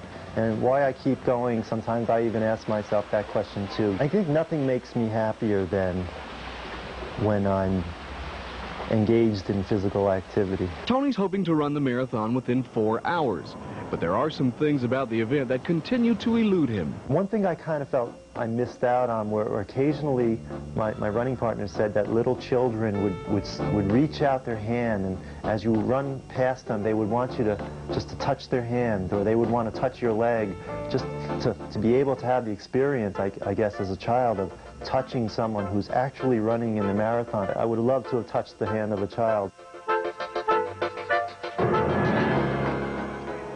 Well, Tony is going to be running today, and he's going to do a wonderful job, I'm sure, with his trainer, Robbie. He and I run about the same time, so we'll be running together in the park in the future. Well, Bill is off right now. We want to wish you good luck, and would you take these crazy guys from the Bronx with you, okay? They're crazy. Boys from the Bronx, boys from the Bunny Club. I love this place. Storm. All right, thanks very much, Scott. We will continue with more of this incredible event when Starting Line 90 continues after this. Now, every time you use the American Express card, you could win a trip anywhere, to do anything. Because American Express is giving away $10,000 dream weekends, one a day, every day, for the rest of the year. Every time you use the card, you have another chance to win. Only with the American Express card. Don't leave home without it. Fowler.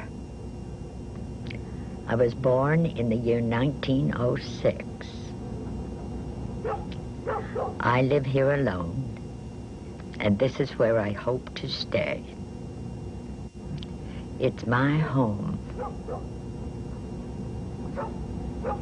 Thank you very much.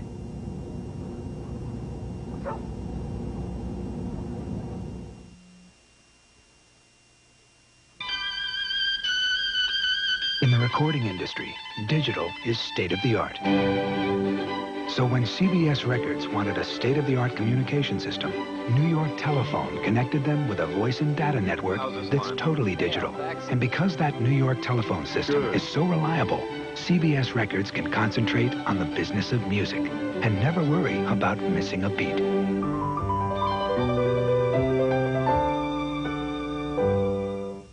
My wife Diane and I have dedicated our careers to human rights. Our heroes were Bobby Kennedy and Martin Luther King. Now we think of our own children. Who will their heroes be? We need to set new standards against racism, for equal opportunity and justice, and for a woman's most basic right, the right to choose what happens to her own body. If we don't teach our children, then who will? Abrams, Attorney General, the courage to lead.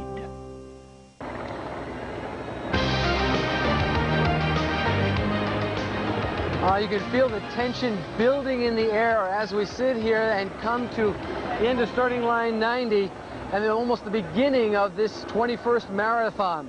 Roz Abrams is on First Avenue in New York, and she's been talking about how difficult it is to organize a marathon event like this.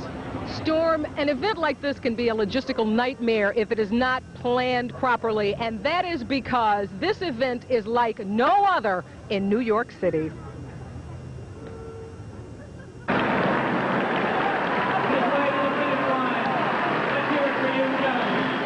Virtually as soon as the winner crosses the finish line, plans for next year's marathon are in the works. Alan Steinfeld of New York Roadrunners is the race coordinator.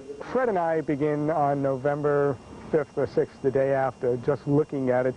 We have a critique meeting with our staff about a week after to go over what problems may have existed in the previous race.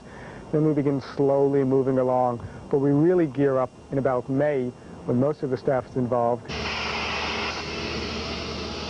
Some preparations are obvious, like the blue line seen around town. It may seem simple, but race director Fred Lebo says it's one of the trickiest and most crucial tasks. What most folks don't see is the work of all the different agencies involved. Hundreds of intersections are closed, and much of the city is disrupted to accommodate the race. Each agency tries to make sure that all goes smoothly. It's a very difficult, manpower-consuming operation for the NYPD. There's several thousand police officers involved, several hundred police officers just from highway patrol. It involves 40 or 50 motorcycles. We have approximately 250 trained emergency medical technicians and paramedics. What we enjoy most is the interaction with men and women from around the world. It's an opportunity to be goodwill ambassadors for the city. Marathons are held in cities all over the world, like this one in Moscow last August. Foreign organizers have learned a lot by watching the New York Marathon develop.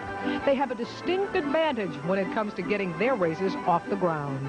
Well, New York City Marathon is 20 years old, and the Moscow Marathon right now is probably about maybe 16 years ahead of New York in a sense, because they have the numbers, they have the city, they have the cooperation, they have also great athletes.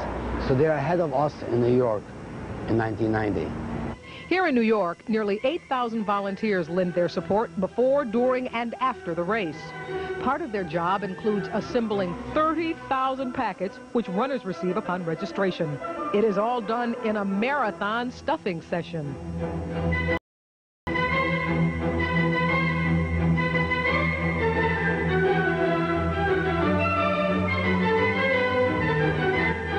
Much of the Roadrunners materials are stored in warehouses in New Jersey. Supplies like 4 million paper cups, fire hoses, flags, garbage cans, you name it. We are here in the warehouse, one of the warehouses for the New York City Marathon. Alan, you store a lot of stuff here. We have floor-to-ceiling boxes. What are some of the things in those boxes? Well, there are T-shirts and sweatshirts and various items. Long sleeve turtleneck, 100% cotton. This stuff is great. Merchandise is great. Registering the 25,000 runners is one of the biggest challenges. 300 translators put their skills to the test. Speak English, no? Italian. Paris. We're from Belfast, Ireland. Manchester, England. Scotland. East Germany. The word melting pot takes on a whole new meaning this weekend. And so everything is ready to go. It's time for the race to begin. Are you guys ready? Ready for the race?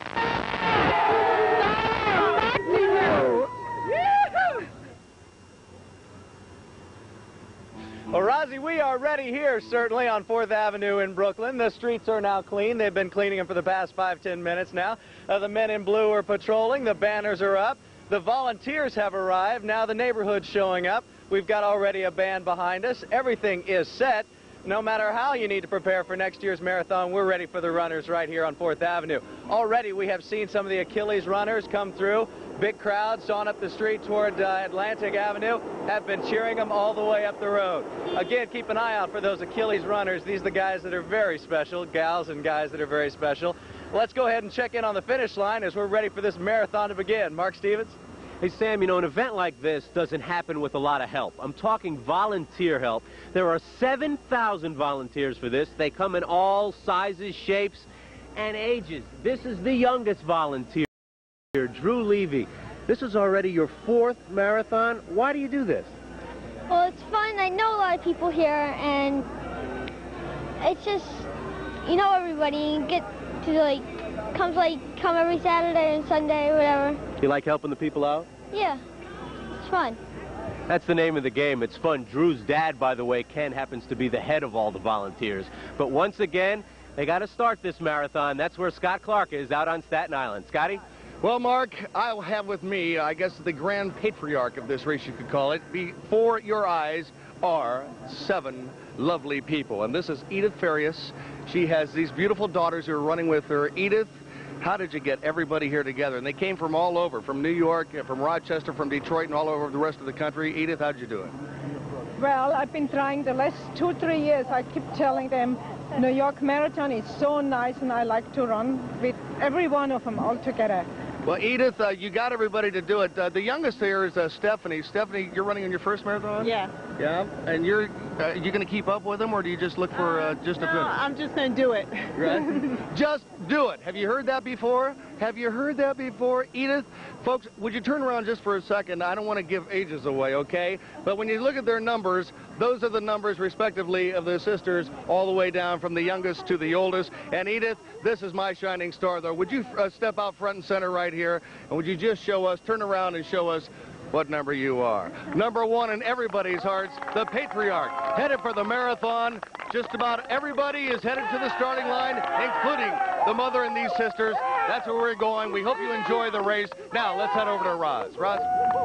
Okay, a lot of family and friends here on 1st Avenue waiting anxiously to cheer their loved ones, including Roseanne. Hello, Roseanne. How are you? I'm fine, thank you. And what's your husband's name? Stan Gorski. And how are you going to find Stan Gorski out of 25,000 runners? I'm going to go over to Central Park and wait at the Family Center for him. I see, along with a lot of other people that will be over in Central Park. A lot of excitement here. Storm, let's take it back to you. 30 seconds off the air. 30 seconds off. Make sure you give me 30 seconds off the air. Well, I'll tell you, the weather here today is going to be really tough on the runners. Very, very warm. Well into the 60s now. Expected to be into the 70s before the race is over. Luckily, there's some overcast here, which hopefully will keep it from getting too bad. We're going to need a lot of water. It's really going to be incredible. Everybody getting ready to get back in place and get on their line.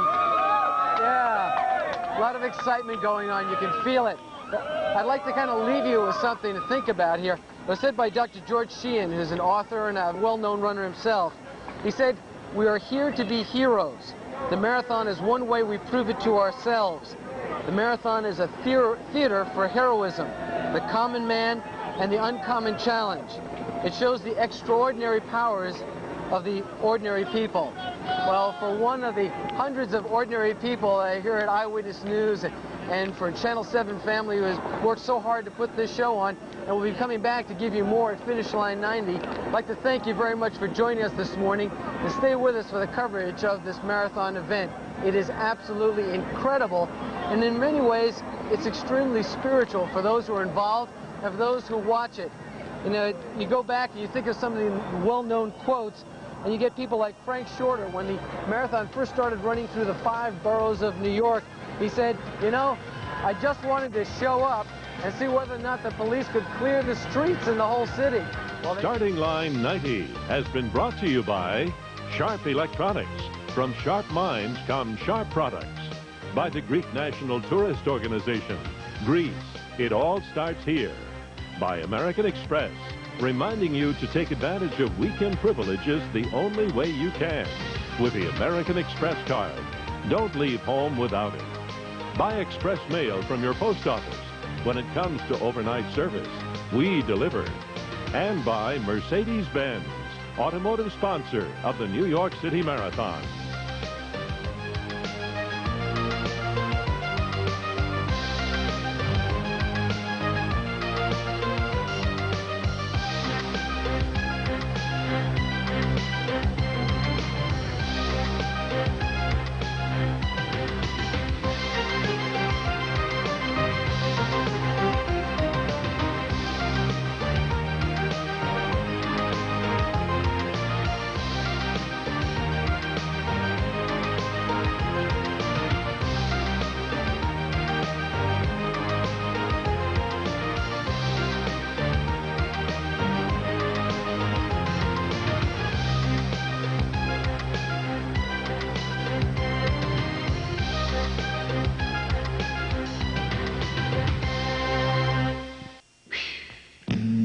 Ocean spray, cranberry cool, cranberry crisp. Ocean spray, most refreshing. The crisp taste of cranberry. Now, wouldn't that be a refreshing change? Woo! Cranberry cool, cranberry crisp. Ocean spray, most refreshing. What's got me leaving? Ocean Spray cranberry drinks. They're music to your mouth. Should we take the tunnel? Is there alternate side of the street parking today? What's the temperature going to be? What's the mayor doing? When is it going to clear up? Who won the fight? Is the F train running? Is Bush in town? Hear about the takeover? Is the bridge backed up? For all news all the time. In the Persian Gulf today. UN talks continue. Gas prices up at the pump. 10-10 wins every time. You give us 22 minutes, we'll give you the world. Eastern would like to explain the concept behind our new corporate rates. It's really quite simple.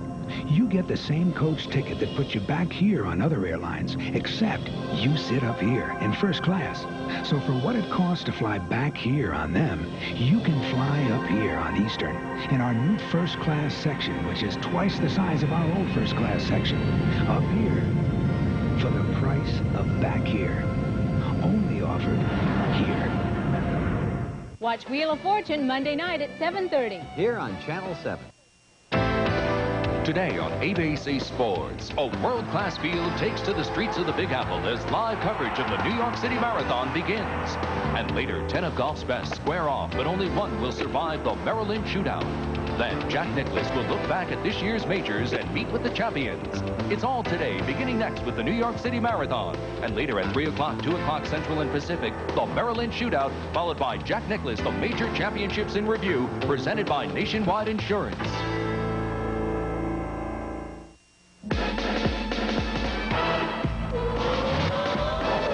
The following is a special presentation of ABC Sports.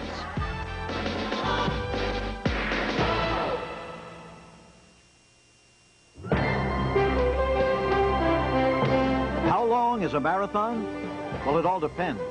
For Pheidippides, a messenger sent from the plains of Marathon to report a famous victory, it was about 20 miles from the battlefield to the marketplace in Athens. It was also the distance between life and death, because when he arrived, he uttered the single word Nike, victory, and fell dead of exhaustion. How long is a marathon? Well, it still all depends. If you're Juma Ikanga, it's the distance between your native Tanzania and the sidewalks of New York. A culture shock that he handled with glory last year when he won the New York City Marathon. For Ken Martin of the United States, it's the distance between his college specialty, the 3,000-meter steeplechase, and the marathon, the distance between being an average runner and finishing second in New York last year. How long is a marathon? Well, it all depends. For Leah Stern, it's the distance from a street corner in Spain where she lost her leg in a tragic accident just 2 years ago to the starting line in today's marathon, the distance from despair to determination. For Greta Weitz, the New York City Marathon has been 12 years long, from her first appearance in 1978 to today's race. In 1978, she was an unknown who won the race and set a world record. Today, she returns as a 9-time champion here, looking for number 10. How long is a marathon? For Cyril Charles, it's the distance between hopelessness and triumph. From the dark prison of blindness to his job today. With his sight recovered, he'll lead another blind man through the streets toward hope and personal pride. How long is a marathon? Well, it all depends on the person. It's a different length for a different reason for each of the 25,000 who are gathered at the starting line right now. It's a lot like life. For some, a smooth passage using the many talents they've been given. For others, an endless battle against the odds, against illness or injury or deprivation. But all try the course. And it remains as true as ever today that the battle is not always to the strong or the race to the swift. The marathon is long and hard and real. Dreams are easy. But at the finish line today, if they make it, each runner will have made the dream and the reality come together. They will have finished the course.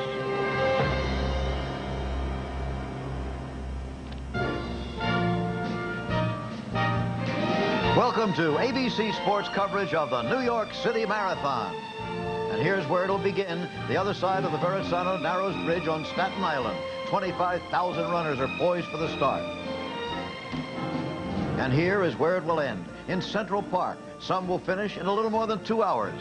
Others will limp to the finish far into the night.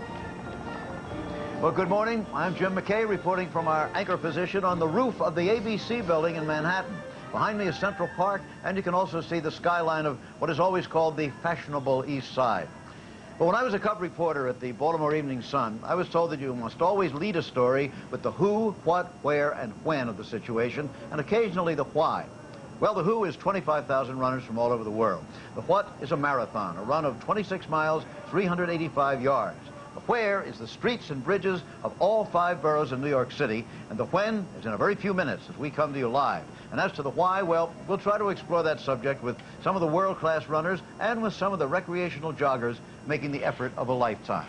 Time to bring in now our expert on the sport, Marty LaQuarrie. Marty, this thing just gets bigger and bigger and bigger, doesn't it? Well, it started as a competitive event, but today it has huge social and economic ramifications. $80 million will be spent in New York City this week alone, and that doesn't count the 10,000 competitors who fly in from outside the United States, 2,000 from France alone, and of course in the pack there are 25,000 stories of challenges met. But for the running world, New York occupies a place like Wimbledon, where for months the field is discussed not by who will be there, but by who will not be there. And for those fortunate enough to win here, they attain the status that the Hall of Fame induction would give athletes in other sports. Well, the weather is beautiful in New York today. Beautiful for the spectators, tough for the athletes. Look at that, 65 degrees, 66%. What effect will that have on the race, do you think, Larry Rawson? Well, Jim, warm weather frequently produces dramatic marathon finishes, as it did here in New York in 1984 and 85. Who better to have in your race than the #1 ranked marathoner in the world last year, the defending champion here in New York, Juma Ikanga. The Honolulu Marathon has actually been held in cooler temperatures than what we're expecting in New York today. We should be 15 to 20 degrees hotter than normal. Let's go to my colleague now, Catherine Switzer. And in the women's race, the heat should make an intriguing race even more fascinating. It will slow the pace and increase the strategy. And for the first time in 12 years, there are no hands-down favorites here. Poland's Wanda Panfil, Germany's Katrin Dora, and of course, Norway's Greta Weitz are fit, and they are master strategists. It's going to be a great race, Jim. Right you are. Well, this race is the story of 25,000 runners. It's the story of more than 1 million people who will line the route, but it's also the story of one man, a man you'll meet in a minute. The 1990 New York City Marathon, brought to you by John Hancock Financial Services. Real life, real answers. By Mercedes-Benz, automotive sponsor of the New York City Marathon. And by Radio Shack, America's technology store. Nobody compares.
Okay, here it comes. They've rebuilt and redesigned it. It's beautiful. That's the new Herman's World of Sporting Goods. I love it. It's a winner, right? It sure is. Let's go shopping. You too can be a winner of a fantastic trip to Disney World and the Super Bowl on Delta Airlines in Herman's and ABC's exciting Sports Match Game 1. Look for the special game insert in your newspaper later this month, or visit your nearest Herman's World of Sporting Goods.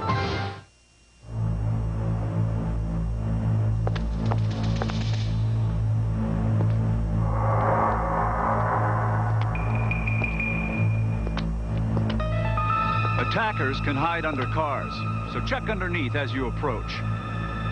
Keep a small flashlight on your keyring to help you see, or ask someone to walk you to your car. Learn more in the driver security book, free from Shell. Tomorrow morning, experience a new high. Introducing Mountain Fresh Dial with a scent so big, so bold, so bracing, it's right up there with your peak experiences. New Mountain Fresh Dial. The battery you want is the one that will keep running. And no regular battery can run longer than a Duracell. You can't top the Copper Top. As we near the start, 25,000 butterflies are hard at work in 25,000 stomachs. It won't be long now. But first, I'd like to tell you about Fred Lebo. Fred is a small, intense man who might have lived out his life as an anonymous immigrant earning a decent living at an honorable but unexciting job. Had it not been for one thing, his love of running, which he got interested in, by the way, actually as a way to help his tennis game. But in time, he started the New York City Marathon, a small run around the park 4 times for hobbyists. And then he made it grow.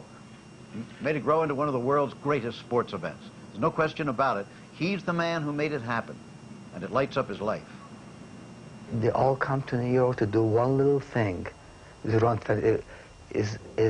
run 26 miles and cry over it and fight over it and be happy when they finish. I don't know how you describe it.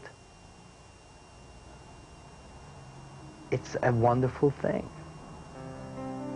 Over the years, the marathon has changed. Where thousands finish now, only 55 finished in 1970 when the race was 4 laps around Central Park. That first year, the 45th finisher was the creator of the race, Fred Lebo. 20 years later, Lebo's marathon has moved from Central Park to the streets of New York. For one glorious day, the city unites, Staten Island to the Bronx, pulling together, realizing his vision. As far as I'm concerned, he is the marathon. He really is, and I look forward to this year, to starting the marathon and being there at the finish line. And he created it and has nurtured it to what it is today. Fred left his hometown of Arad in the Transylvania region of Romania after World War II. He wandered through the refugee network of post-war Europe with his brother and eventually came to the United States in the early 1950s. Today, at the age of 58, Fred wears running shoes with everything in his closet. He started running to improve his tennis game, and it turned into an obsession. He joined the New York City Roadrunners Club and soon became its leader, helping it grow from a couple of hundred members to over 29,000. He created running programs for the children of the city, for the disabled, and a safety program for evening joggers. Then, all of a sudden, everything changed. The doctor reminded me a couple of months ago that he told me that I only have maybe 6 months to live. And it didn't penetrate my mind. I still don't think it's me having cancer. A brain tumor discovered in March. After months of chemotherapy, it's now in remission, but Fred is a different man. Every day seems to be more important to me than in the past. I never thought about tomorrow. Now I do. I think I'm a better person. It also put more responsibility on me. I can just say, I have cancer, so I'll fight it. But that's not enough. You have to be part of this disease. You have to try to do something about it. On Sunday, November 4th, thousands of marathoners will be running to save the lives of millions in the race to stop cancer. For the first time in the 20-year history of the marathon, Fred has agreed to allow a charity to be affiliated with his race, a charity helping to find a cure for cancer. To make your pledge, call 1-800-THE-RACE. Fred, this run's for you. The man who once ran 50 miles a week with ease now struggles to do 1 mile a day, but his spirit is as strong as ever. Fred, may you live to see another 20 marathons. Well, for this year at least, Fred Levo will be riding in the lead car, directing the whole show, as he always has. Donna talked to him earlier. Last year was a landmark running of the New York City Marathon because we celebrated its 20th anniversary. But Fred, this year the race is dedicated to you. And you in turn have dedicated it to the campaign to stop cancer. What was the decision? Why that decision at this point? When I came out of the hospital, I was asked to do the New York Marathon as a charity event for Stop Cancer. I was reluctant to it. But the very same day, I went to Sloan Kettering. I saw 2 kids there, 6 and 10-year-olds, and my heart broke. I said, I cannot ignore the plight of those kids. Adults can succumb to cancer, and they can even die. But kids, in fact, have very little chance to survive. So this has got to be an extremely poignant moment for you. Over 25,000 people are here, and you're also the guy that has to tell 23,000 others that they can't come to the New York City Marathon. What is your biggest hope for the next year as far as your personal ambition after all you've accomplished? Well, someday I'd like to run the New York Marathon. I'll be here next year. Maybe the year after I'll run the New York City Marathon. A lot of people tell me it's a very good marathon. Well, you did run it within the park, but you've never run it from this start place. Right. I ran it. We ran 5 times around Central Park, but I have never run the 5-hour marathon. Good luck. Thank you, Fred. Thank you. Less than 3.5 minutes now until the start of the 1990 New York City Marathon. You'll see the start when we come back.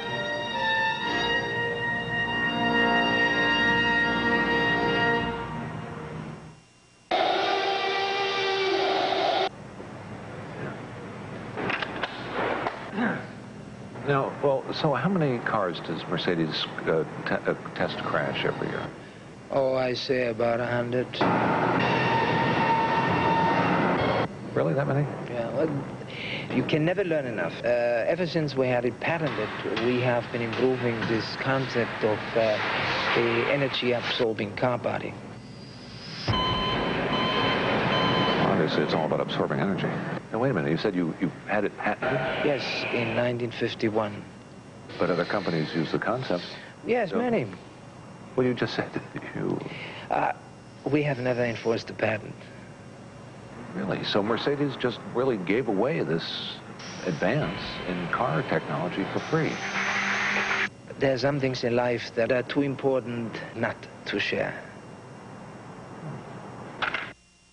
There was magic in that ballpark. We both felt it. Dad handed me his Minolta Maxim 5009. Clark digs in. Bulldog into his windup. No snapshot camera is this special because Maxim has it all. Telephoto zoom for detail. Ultra-fast autofocus. Lucky shot, rookie. Even built-in flash. Wow. Experience the magic of Maxim. Only from the mind of Minolta. Radio Shack's sale price compact disc players are showing up everywhere this Christmas. Under Bob's dashboard. This high-powered Optimus CD player fits any car. Under Debbie's pillow. With this portable CD, she can listen to music anywhere. Under our bookshelves, where we can all enjoy this Optimus programmable CD player with remote control. Put a sale-priced CD player under your tree this Christmas. Only at Radio Shack, America's technology store. Nobody compares for Christmas shopping. 1874, the first transatlantic cable connecting Ireland and America. It was made by Siemens. That was then. This is now. Today, Siemens makes telephone switches that handle 1 million calls in a single hour, carry voice, text, and data on a single phone line. And at 23 research sites in America, the people of Siemens are developing technologies to connect us all to the future. Siemens, precision thinking. The big blue wrecking crew have the Colts in sight. Oh, my rowdy friends are here on Monday night.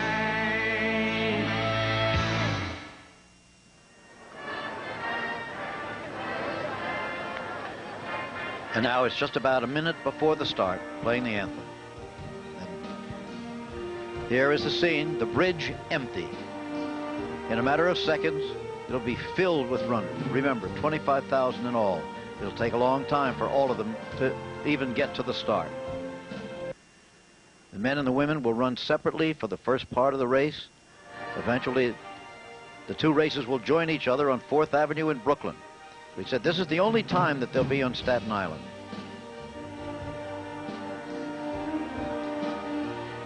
Starting the race will be Mayor David Dinkins of New York City. He's at a cannon someplace out there. Let's see if we can get the start.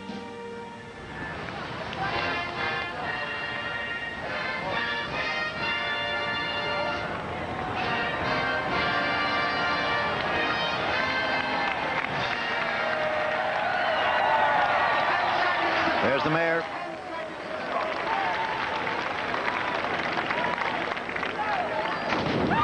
Well, there they go.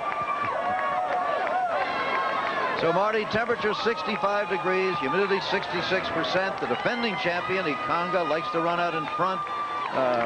Wakihuri, who could be his most serious challenger, likes to come from behind. Does the weather favor either one of them?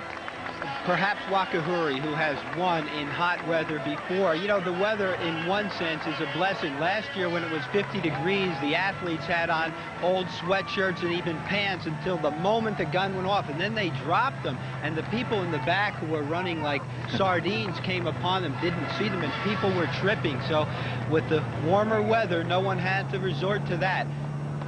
There's Greta Weitz, she's behind the man there in the white shirt with the red stripe across. 9-time winner of the women's division.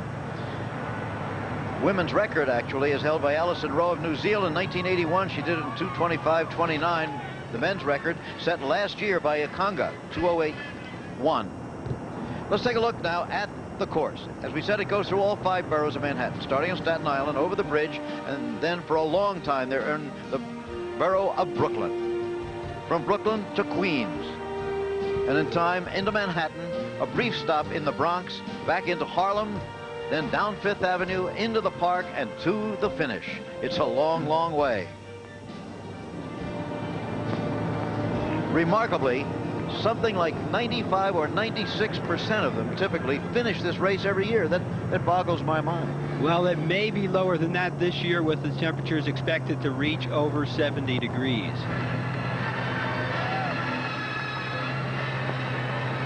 You ran this just for fun one year. To be back in that pack, Must be a bit claustrophobic on the start, isn't it, going over the bridge? I think it's definitely a scary moment, and everyone is very concerned about not tripping, because if you tripped, there's no way to get word to people behind you. But there's never been any incidences that I'm aware of.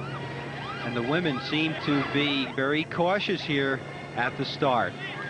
I see Wanda Panfil looking over at Greta Weitz after winning it 9 times. They're almost saying, well, Greta, what would you like? A fast pace, a slow pace? You said it.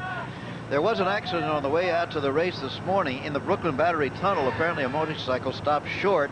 A bus in back of it also stopped short. Then another bus hit the first bus. The buses contained runners, but we're told that all the runners are okay and have started the race. Greta Weitz on the left, with Wanda Panfil of Poland. I think Greta is mindful that Wanda Panfil goes out sometimes too fast, and she wants to let Wanda set the pace early in the race. Susan Surma of Kenya, F25, right up there. Some of the last people back at the start line still. Still walking. Yep. Well, they're not even close to starting yet. It'll be a few minutes for them. And a few hours before they get to Central Park. 3 different starting lines. Closest to us, the elite men. Then you see where the elite women start. And then there's a third one down on the lower level where the middle of the pack male runners start from. Well, this gives you some idea. Oh, my. 25,000 people looks like. What a shot. Look at this one. Just drink that in for a minute. It started with a little over 100 runners 20 years ago. We can see the growth of it. 1970, as I said, 127 runners. By 75, more than 500. And then the big breakthrough to 14,000, 16,000, 25,285 in this year of 1990. Well, now we've gotten them underway, Marty. Let's have a look at the men's favorites. We've looked at the quantity. Now let's talk about the quantity. The #1 marathoner in the world, Juma Ikenga of Tanzania, the course record holder, and he's run more fast times than anyone else has ever done in the event. His top competition, Douglas Wakahuri of Kenya, ranked 3rd in the world, the silver medalist in the Olympic Games, and actually he has a better competitive record than Ikenga in the big competitions. The top American is here, Ken Martin, who was 2nd last year and was running very well up until June when he contracted a virus, which he hopes won't affect him here. There's Fred Lebo on the lead car. He's made it. People wondered whether he'd be able to make it with the brain cancer from which he's been suffering, but he's done it. Again, Greta and Panfil on the lead. Well, the women are led by threesome Catherine Dura of Germany, the bronze medalist at Seoul as an East German, has a 14-month-old son, and this is her first marathon since the Olympics. Kim Jones of the United States was ranked 3rd in the world last year off of her 2nd place in New York. She's never been worse than 5th in a marathon, but overshadowing both the men's and the women's field, the greatest women's distance runner of all time, Greta Weitz, who at 37 and after 2 years of painful injuries is back to try and win #10. It is difficult not to refer to Katrin Dora as being from East Germany, but there is no longer an East Germany. Oh, she's excited. This is the first time she's ever competed for prize money. And getting to keep it. And what a women's race it should be. Lead runners starting downhill on the bridge, under which the great ocean liners pass. That's why this is such a particularly high bridge. So the biggest battleship or aircraft carrier in the Navy can pass underneath there. Now, there are 2 levels to this bridge. On top are the elite runners, men and women. Down below, you have some cars still going, but on another part of that lower level, we should have the recreational runners. You can see them just about make them out on the far side in the shadows there underneath. Interestingly enough, it appears that the elite women have passed the first mile in 5:19, and the elite men have passed it in 5:13. So they're both being very cautious early on. Well, last year, I believe Ikonga did it in 5:11. That's still pretty close to the pace. Right, right. Off and running in New York. And we'll return with more of the New York City Marathon after this message and a word from our ABC stations.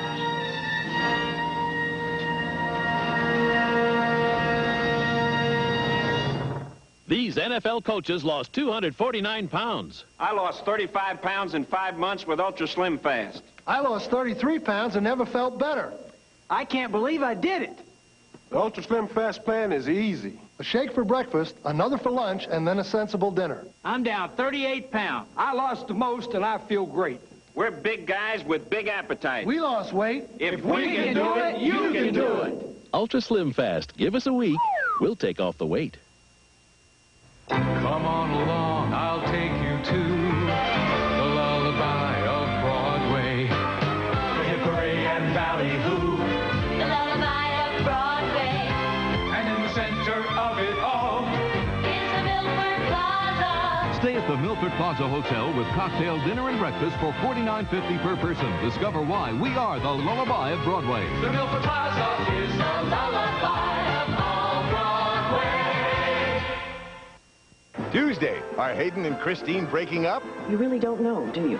Christine, you've known me for 4 years. I never know. Coach, after Roseanne, Tuesday. Sir, I want you to stand right here for me, okay? You go ahead and get your hands out of your pockets. Go ahead and stand face me. Put your heels and toes together. All the way together. All the way together. Do you see my pen right here in front of your eyes? Yeah. I want you to follow my pen, okay, with your eyes only. Okay, sir. Go ahead and turn around. You have anything in a gun? No.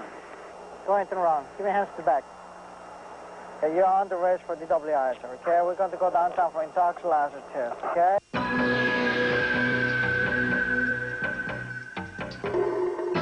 Like you, your car has a heart, the engine. And like the human heart, it has valves where deposits can form. The right diet can make a difference. Fill up with Mobil detergent gasoline. Its detergent formula can keep vital engine parts clean and healthy. Get Mobil detergent gasoline, health food for cars.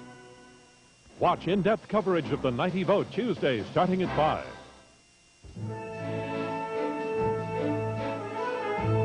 ABC sports coverage of the New York City Marathon continues. Once again, here's Jim McKay. They continue to stream across the Verrazano Narrows Bridge. It's still the start of the New York City Marathon. Many people have tried to describe this event and say what it means. Nobody is better qualified, I think, than my ABC colleague, a man who knows and loves New York, Jack Whitaker. New York, New York, a town so big you've got to say its name twice. That's what Big Daddy Lipscomb, that Pittsburgh Steeler lineman, used to say about this town. New York is big, and it's got a marathon to match. Other sporting events have great openings. The Olympic opening ceremonies have great pageantry. The Indy 500 has great drama. The first pitch of the World Series is great theater. But nothing can match the beginning of the New York Marathon. 25,000 people pounding over the Verrazano Bridge. If it were a movie, Cecil B. DeMille would have to direct it. 25,000 people beginning their run through the boroughs of our biggest metropolis, this city that doesn't sleep for the wrong reasons. This is the dream and promotional genius of Fred Lebow, a man whom we watch now with great respect, admiration, and affection as he faces up to his latest challenge. But this is Fred Lebow's gift back to New York City and America, this immigrant from Transylvania. And it does belong not just to New York City, but to all of America. So come, America, let's follow these butcher, bakers, and candlestick makers, these grandmothers and truck drivers and lawyers and teachers, as they run through this urban landscape and brighten it up for just a few moments because they're facing up to the great challenge of their quest. Oh, there's great stuff going on out here. So let's watch. Okay. The city that never sleeps for the wrong reasons. Jack, you've always got a great line. Back to the bridge now and back to the race. It'll take a while for the front runners to really shape up here, but we do know that Greta Weitz is right up there among the leaders. She's dropped back a little bit now from those who are in first place. There she is, not very much, as you can see. Well, the women are not being conservative. 5:19 for the first mile. That's about 40 seconds faster than Ingrid Christensen ran last year, but they're all right up there. There are 2 or 3 runners up there. You see Margaret Gross, number 14, one of the top Americans. But there are 2 or 3 runners which Greta and the rest of the field knows very often go out very fast. And the Soviet athlete Ivanova went out very quickly here 2 years ago. She said she had learned her lesson. Wanda Panfil likes to go out very quick. The Polish runner right now, F8, Kim Jones, the top American finisher, is out leading, which is very strange because she's had a leg injury the last couple of weeks, and she said that she needs to go out slowly to give it time to warm up. And here she is right at the front of the pack. Number 30 is Susan Surma of Kenya, and she's out very quickly. And as you see, Wanda Panfil moving into the situation. Greta is really just taking all of this in and along for the ride at this point. F30 there, that's Susan Sirmo of Kenya on the lead at the moment. Julie Isfording is also up among the leaders there. Let's go down to Catherine now, Switzer, and get a comment from the racing scene.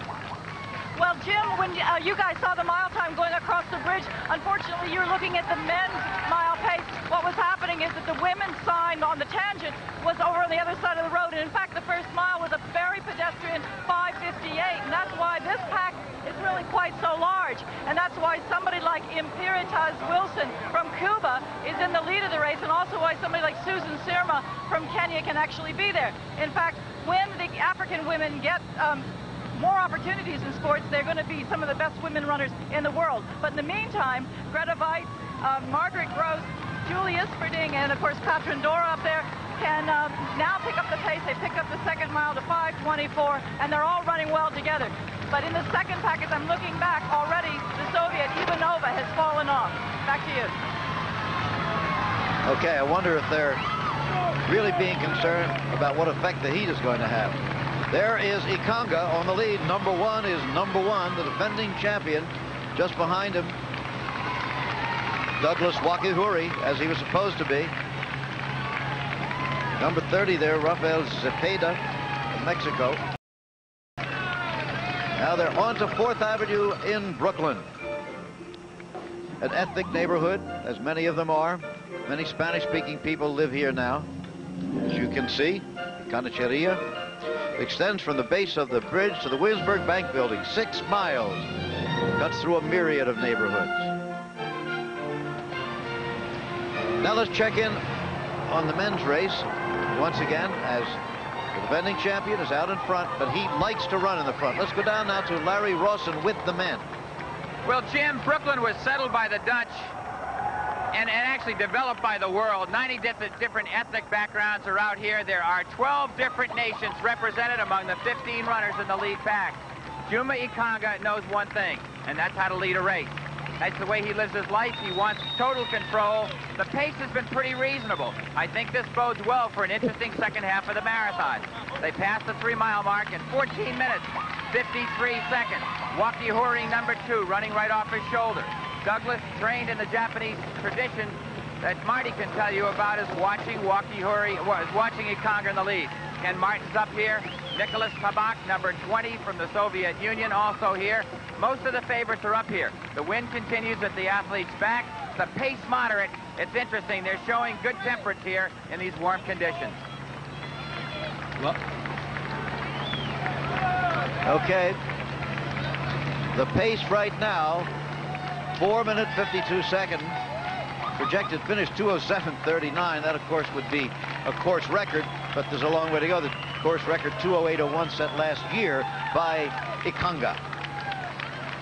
Last year, his age was given as 34. This year, however, he says it's 30, actually, and he's sticking with that story. Some of the African countries, however, use different calendars than we do, and I think that's one of the reasons for the confusion. His country, yep.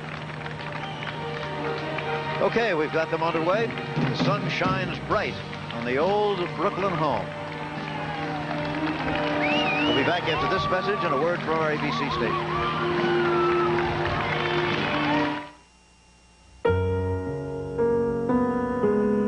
There are clubs you can't belong to,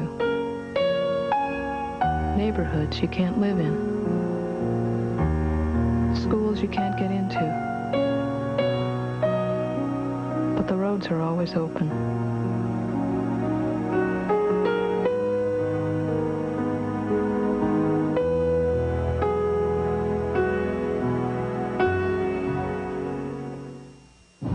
Sunny skies and zero chance of rain through Sunday. Good news. There's no snow on our forecast today. Mercedes-Benz presents 4MATIC. Outwitting the weather and the road with the most advanced all-wheel drive system ever put in a car. 4MATIC. It may just obsolete other all-wheel drive systems. Not to mention weather forecasts. Ah, gee. I don't know. You remember Maggie? I certainly remember. When you could pick up the both of us in one hand. One hand. I know. I remember.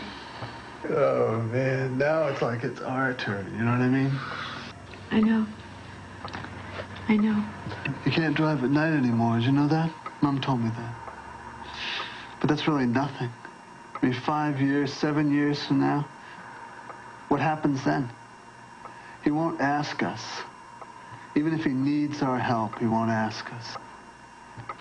The thing is, we've got to do something. We're the ones, you know. Michael isn't even working.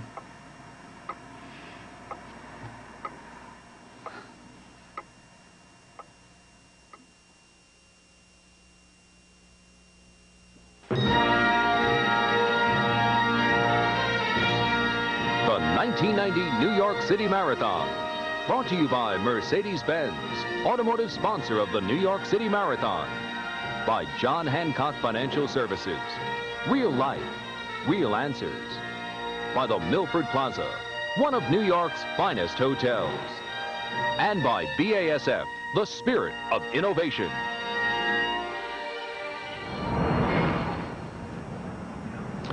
And we return live again to the New York City Marathon, looking down on Central Park where it will end. And despite the warm temperatures, they are skating at the Woolman Memorial Rink in Central Park. Here they are.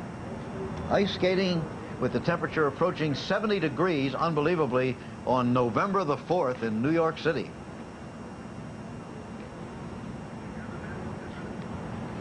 Now the Masters group coming on to 4th Avenue, and the Masters and the Masses, all of them. You know, we said at the top of the program that there are 25,000 runners and that each has a different story or motivation for running. Well, 2 years ago, Leah Stern was a tourist standing on a street corner in Barcelona, Spain, when suddenly her life almost came to an end. A vehicle hit a telephone pole. The pole fell on her, breaking her neck and an arm and crushing her left leg to the point where immediate amputation was necessary. Her life hung in the balance, but somehow she was saved. And today, almost unbelievably, she is running in the New York City Marathon. Leah Stern is a special young woman. I feel lucky that all I lost was my leg. It's changed my perspective on life. I don't take anything for granted anymore. It's just unbelievable that something, you know, could happen to your child. And I guess in some ways you wish it was you and not your child. I really didn't know how I was going to handle it. But it seemed like Leah handled everything. And today, Leah is one of the busiest women in town. From 2 to 6 in the afternoon, she works here at the Irving Center for Clinical Research at Columbia Presbyterian Hospital. She got her master's degree in nutrition education after the accident, only 4 months behind schedule. After work at the hospital, it's time to work out. From 6 until 9 in the evening, she bikes and swims, and we should mention that in the morning before work at the hospital, she studies from 9 until 1 for her RD degree, registered dietitian. The tragedy that struck her on that street corner in Barcelona now has become an object of pride. When I went to my first National Amputee Games last summer, and I saw people walking around in shorts without their covers on their legs, feeling so relaxed about it, you know, I looked at myself and I said, Leah, why are you hiding? And now I will walk around the streets I'll go on the subway without my cover. I'm not ashamed. I am very proud of it. I mean, I think it's attractive. You know, it's interesting. 2 years ago, I couldn't walk down the block. And now I can run, well, I've run up to 20 miles, and hopefully 26. And this was Leah at 7:29 this morning at the starting line, getting an early start, of course. Her brother accompanying her, going to walk all the way with her. She set off at a pretty good pace. Even then, it was getting a little bit warm. She moved down onto 4th Avenue, and about 20 minutes after her start, I talked to Leah. Good morning, Leah. How's it going? Going very well. I'm sure you've thought about this and what it would be like many times going to sleep at night. Is the reality any different from what you had imagined it would be? Yeah, it's very different. I didn't expect all the people to be out so early in the morning and the streets to be closed. Wait till you get to 1st Avenue. The whole city of New York will be there for you. You grew up about a mile from 4th Avenue, right? Yeah, in Prospect Heights. Do you recognize any of the old landmarks? Actually, I don't recognize anything about this area because I never come to Bay Ridge. Have you set yourself a goal of time? I hope to be done within 8 hours. Well, good luck to you. Thank you. Well, at the moment, now, Leah is well ahead of that time she set for herself. She passed the halfway mark of the course, 13 miles, in about 3.5 hours. That would bring her in 7 hours instead of 8 if she can keep up that pace. And now she has just passed, we're told, mile 14. Leah Stern well on her way in the New York City Marathon. Now, let's check in with the men's race up front with Larry Rawson. Well, Jim, the dreams that you so eloquently spoke of at the top of the show are beginning to clash with reality. A second pack has already formed. Some of the top runners are here. Number 8, Jesus Herrera of Mexico, is a 2:10 marathoner. Several other good Mexicans are here with him. Carlos Rivas, number 15. We are right now about 100 yards behind Juma Ikanga. The man on the left is a man to watch and a hero to many people. 40 years of age is young for a tree, it's middle age for an elephant, and it's absolutely death for a world-class athlete. I'm referring to John Campbell of New Zealand, who was given a chance to finish among the top 5 today. We'll try and keep an eye on him. He's run brilliantly this year as we just passed the 5-mile mark here. He's running a sub 5-minute mile pace right now. This pack has 11 runners, and they're beginning to form their own group and keep an eye on the lead pack. John Campbell, remarkable story. Last year, he swept the Masters division of Los Angeles, Boston, and New York, got a $50,000 bonus. This year, he's already won Boston and Los Angeles and wants to do this again. He may be the story today. You know, the strange thing is that Ikanga is running faster than last year's pace, and most of the favorites are going with him. John Campbell, in his maturity and wisdom, has chosen not to, and in the latter stages of the race, he may pick off people, and as Larry said, he may finish as high as 5th place as we move our way up to the lead pack. And you can see that Ikanga is starting to drop them off. There's Ikanga now in the lead, and someone has jumped ahead of him even, but they have let him go. One thing we should point out, that even though Ikanga and Wakihuri seem to be wearing the same color uniforms, they are not from the same country. They run for the same shoe company. So in this big world of sports, the multinational companies may have more clout than the individual countries. I find it very strange that they're not wearing their country's colors in some way.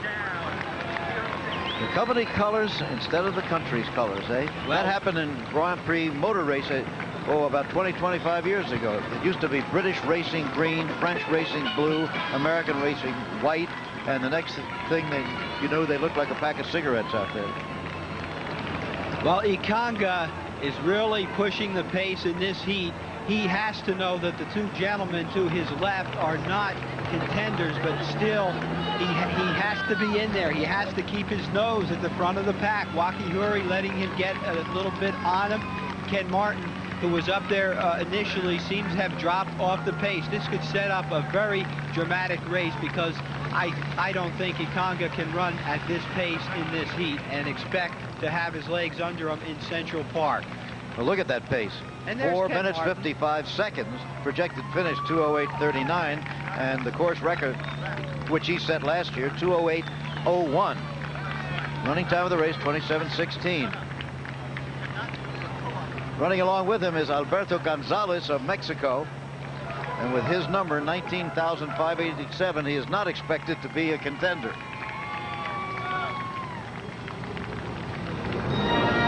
Time now to take another break as we continue with our coverage of the 1990 New York City Marathon. Still a long way to go through the streets of New York.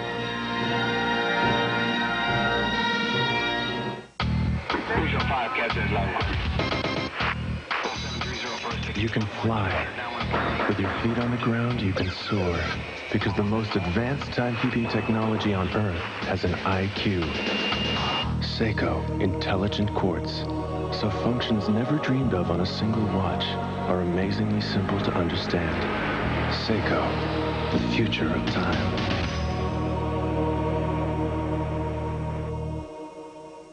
Tell Nuprin where it hurts. It hurts behind my eyes. Right here. Nuprin works at the site of pain, right at the spot. It helps stop the chemical reaction that triggers pain. Headache? What headache? Tell Nuprin where it hurts. I overdid it. Pain's right in the small of my back. Nuprin works at the site of pain. It has ibuprofen. It actually works right at the spot, right where you need it. Pain's gone. Back feels great. Tell Nuprin where it hurts. At BASF, we don't make the plane. We make it lighter. We don't make the lotion. We make it smoother. We don't make the dress. We make it brighter. We don't make the carpet. We make it tougher. At BASF, we don't make a lot of the products you buy. We make a lot of the products you buy better. BASF, the spirit of innovation. When this was Grandfather's desk, every week I'd help Grandma polish it with Pledge. I'd spray, she'd wipe, and together we'd bring out its beautiful shine. Now that the desk is mine, I use Touchable Pledge, so even smears just disappear. Pledge, still shining after over 30 years, with no buildup. And with Touchable Pledge, smears just disappear. Grandma's gonna love it. Pledge, no buildup, touchable shine. Also in a trigger spray bottle. Hey, America, why go out when you can crack up at home? We'll put a smile on your face, a song in your heart, and a draft down your pants on an all-new America's Funniest Home Videos. Oh, man. Then don't just sit there. You'll flip your lid for America's Funniest People Sunday. Running very well is 32-year-old Kim Jones of Spokane, Washington. Second last year, determined to win it this year with her attractive blue shades on today, taking down the glare of the sun. Currently in 4th position. She's running very well. She has had problems with her thigh muscle anytime she runs under 5:20 pace, but as she said earlier, she won't have to run that fast at any point in the marathon, so she doesn't expect a problem. She said she wanted to go out slowly, but she stayed right with the lead pack. Of course, the lead pack is about 1 minute and 50 seconds slower than Ingrid Christensen ran last year when she had a final time of 2 hours and 25 minutes. It's also getting warmer. The temperature up from 65 to 68 degrees, but the humidity down from 66% to 57%, which is still pretty sticky. Now, where is she on the course? Where are the women leaders? They're long since left the bridge behind. And they're at mile 4, this long, long stretch down 4th Avenue in Brooklyn. It must look endless to the runner. Well, what's important here is when the women do converge with the men. If you have dropped 100 or 200 yards off the lead women, it's very hard to work your way through the men. Running along with Kim Jones is Susan Surma of Kenya. Now let's go down to Catherine. Jim, Jim, if you look up ahead, you can see Kim Jones and Susan Surma are throwing in surges. They passed the 5-mile mark at a 2:29 pace. Now, certainly, that's something that Kim can handle fairly easily. But if you look back here now into this second pack of women, we're looking especially at F3. That's Katrin Dora from Germany. And Katrin Dora is known to hold back in heat and come through. In the 1985 World Cup in Tokyo, she did that and she won the race. And she got a minute ahead of everybody else. So Katrin knows what she's doing. Also, they're keying off Greta Weitz here because they know that Greta knows the course better than anybody else, and that Greta, as they say, runs smart. Back to you. Katrin Dora, who was third in the 1988 Olympic marathon behind Rosa Mota of Portugal and Lisa Martin of Australia, hasn't run a marathon since the Olympic Games. Now, we have a heart rate monitor on a runner named Rob Aldrich. Rob is not one of the elite runners, but he's not strictly a jogger at all. He's run very good marathon times. 31 years old, from Chicago. He's running 6 marathons, Chicago and Boston among them. Did the triathlon last month, so he's an athlete. Well, look at this, 193, that's pretty high, isn't it? You know, it's interesting because when he was out there yesterday and we were running through this, his heart rate was only up around 170. But for every 10 degrees in temperature change, your pulse rate would go up about 5 beats per minute. I think he must be running very hard right now because 194 is extremely high. When does it get dangerous to your health? Well, you could never run fast enough to burst your heart. That is the question, really. The maximum heart rate for even a person in the prime of his life is about 220, and then you start to lose a few beats per minute as you age. So for Rob, he's close to his maximum heart rate. We'll have to check back with him again and see if he gets it down once he settles in and gets warmed up and gets a little bit smoother. It's almost like a car engine. He's working a little harder initially to get warmed up. I wonder if the emotional impact of race day as opposed to yesterday can make a difference. And the guy that just banged into him, too. That kind of stuff would raise your heart rate a little bit. Back with the men's leaders now. And I love the shorts that Wakahuri and Ikanga are wearing because they're very visible, and we can see that they have never left that lead pack. Ken Martin's just off the back there in the blue uniform.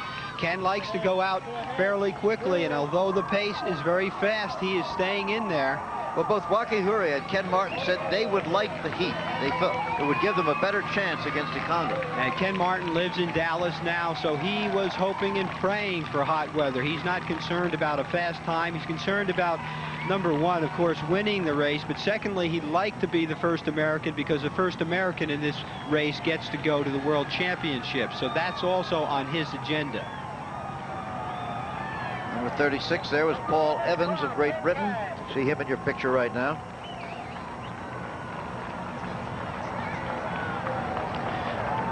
Getting a bit overcast right now, but still very hot, and the sun still creating shadows. We'll return with more of the New York City Marathon after this message and a word from our ABC stations. You have to be serious. If I'm going to run a big race in a week, I always run from 140 miles to 160 miles. I take for granted that to finish the race is to win it, and to win the race is to finish it. The most important thing is determination, willpower, and the courage to be the winner. John Hancock is proud to support Juma Ikanga in the New York City Marathon. There's a kind of meditation that a stuntman goes through. Every little bit of experience comes like a voice from the past to help you. Every nut and bolt of the vehicle is either an ally or an enemy.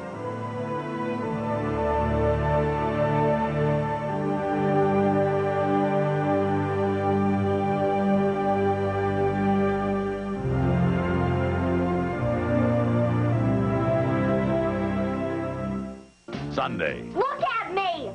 It's breaking out all over. An attack of the chicken pox. No, it's a nervous rash. Who's next? Never missed a day of work in my life. The dreaded chicken pox claims another victim. Life goes on Sunday. At coach fare on Eastern, you book and fly first class. I would absolutely ask my employees to fly first class if it didn't cost any more than coach. Probably the best program I've heard for the business traveler. It's the first time an airline is looking at the businessman and giving him a break and lure all the businessmen to fly Eastern. They're trying to understand the needs of the business traveler. Company policy. We're not allowed to book first class. Why buy bologna when you can get filet mignon for the same price? He'll have my business 100%. I want to fly first class. Smart businesses everywhere are discovering the post office.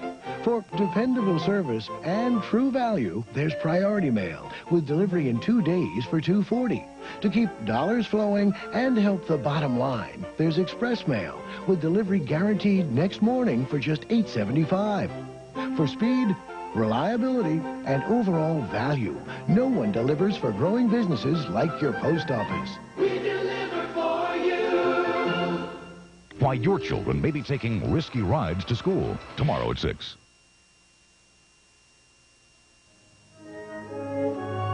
ABC Sports coverage of the New York City Marathon continues live from New York. Once again, here's Jim McKay. What is so rare as a day in November?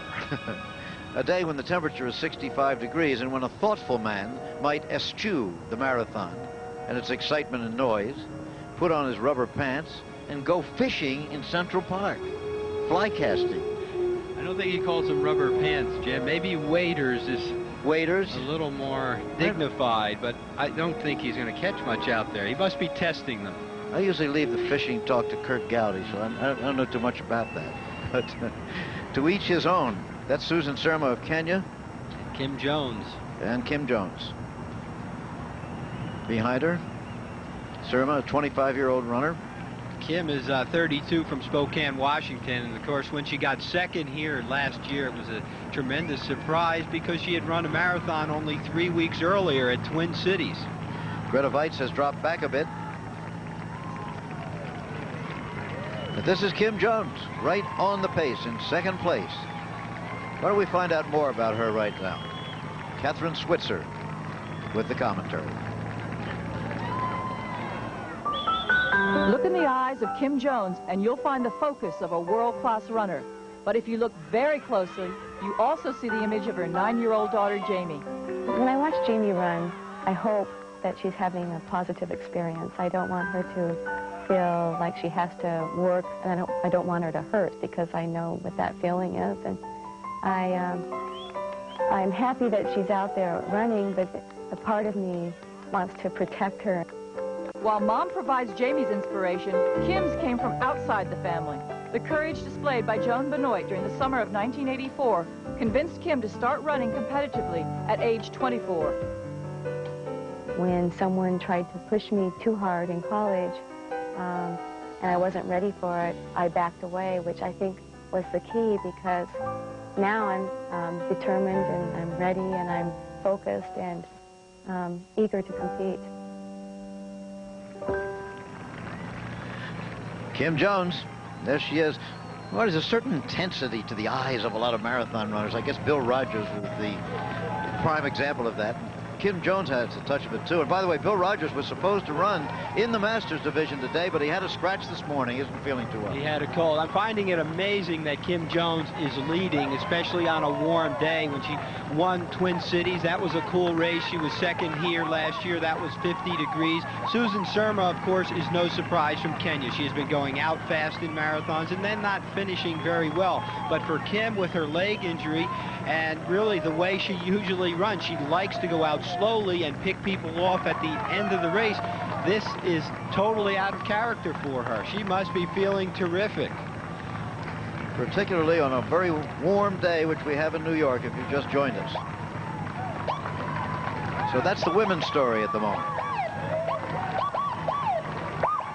Lots of noise, sirens, people shouting, and they haven't even gotten to Manhattan yet. Wait till they get to First Avenue. Back to the men's now. Larry, what's going on there? Well, Jim, one interesting development. Coming from the second pack in the last mile is Pedro Ortiz, number 13, who won the Los Angeles Marathon earlier this year. A real dark horse, a very fine runner who trained intensely down in Colombia, and he's joined the lead pack right behind Ikanga. The second pack continues to be about 100 yards behind these guys. John Campbell running well. That second pack still has about 11 athletes here. Marty, I'd be interested in your thoughts here about how Ikonga chooses to continue to push the win for anybody who wants to tuck in behind him. I would think it has to cost him some seconds by the end of the race. Well, unfortunately, in the strategy department, Ikonga seems to be a one-trick pony. He uses the same tactics every time, and he doesn't change them. He's lost a number of races. Boston by 1 second. He's lost the Commonwealth Games. He's lost 5 races in his life by a total of 20 seconds. So his lot in life in major races has been to do the work and then be passed at the end. Of course, last year at 10 miles when he took off, he broke the field. We'll see if he can do that again this year with Wakahuri. Larry, excuse me, you're out there going at the same speed with the runners, and you're in the sun. How does it feel out there? Jim, there's a bit of a haze out here that has developed. You can still see the runners' shadows on the ground, but it is not an intense sunlight. There is a bit of a breeze, which has kept the temperature, at least air from an air standpoint, a little bit cool. The runners are doing something that I haven't seen them do since 1984. I've never seen in those intervening years them take so much water so early. They're going out of their way to grab the water. I've seen some of the athletes look very mad to get a chance to look at Ortiz. His hair is all plastered down. His singlet is really plastered against his body. Some people are sweating profusely out here. Larry, as you look at the little things that go on in that lead pack, do you think that Ikonga tried to run fast and see if they would let him go, and now it has sunk into him that he's not going to get away, and now he's going to sit back and let some other people lead? Marty, that's a good point. During miles 2 through 4, he seemed to put on a few spurts. People stayed with him, and he settled into a gait. We passed by at about a 4:55 pace for the first 8 miles. Nobody is surging, which is a tactic that Marty can touch on a little bit later. Wakahuri is looking over and looking around at Juma. The runners look very comfortable with his pace. Ken Martin is running very smartly, number 5. He's choosing to let somebody else break the wind. He's up in the balls of his feet. The pace, I think, is very comfortable for this lead pack right now. Up there also is Graziano Calvarese of Italy. Seems to be that there's even more noise in Brooklyn than we've heard before. Well, for spectators, it's a great day, so yep. I think they will be out today. Salvatore Garcia is also up there, number 9. He won the Long Beach Marathon this May, and a year before that, he won the New Jersey Waterfront Marathon. You see him over on the far right going over to get water. But the guys who have reputations that have been established in hot weather marathons seem to be up front. They think of everything here. Yesterday, Fred Lebo, checking the weather forecast, called for something like, I think, 30,000 more paper cups and a lot more drinking water for them.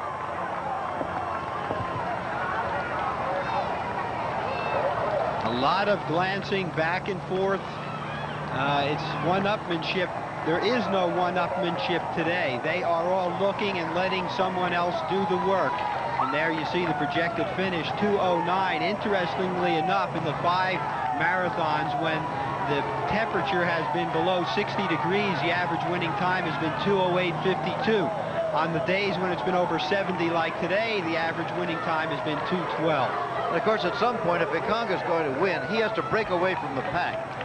He's not a guy who likes to battle it out to the finish. No, he could not outsprint Ken Martin, for instance. He could not outsprint Wakahuri. He could not outsprint Pedro Ortiz or Garcia. Another interesting story in this race is a brother and sister team. Their name is Donovan. We did a little piece on them. We're going to check into it right now.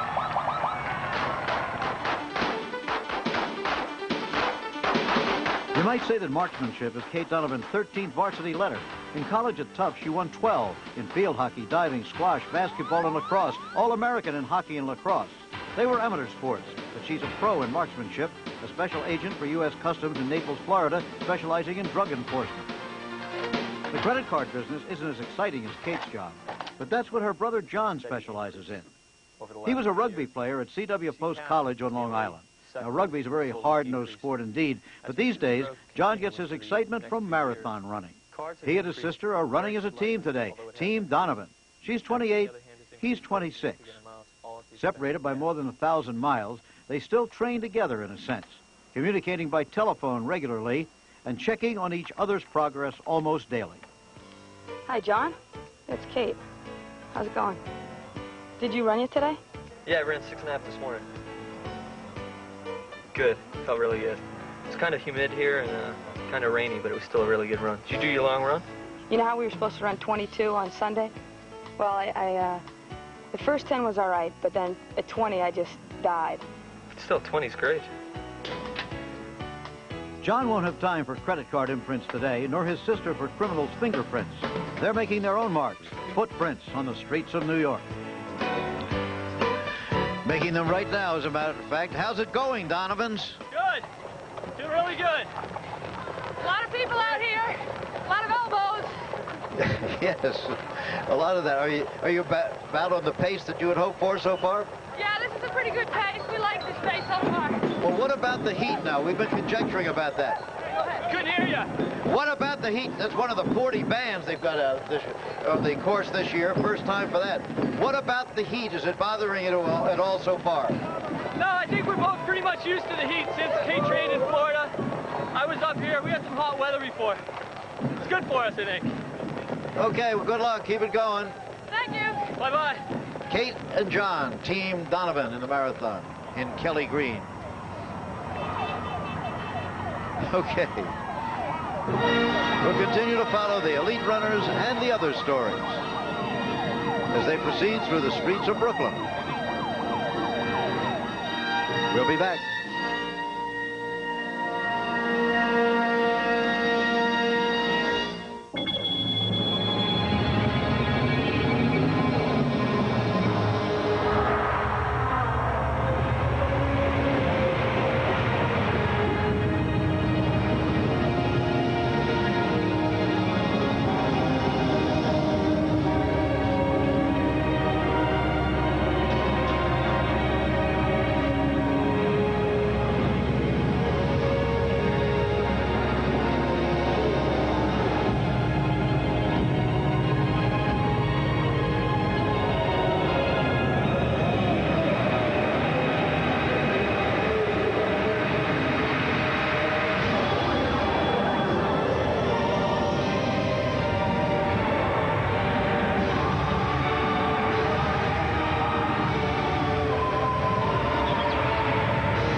In 1908, one of the favorites in the great New York to Paris race was a motor car built by Siemens.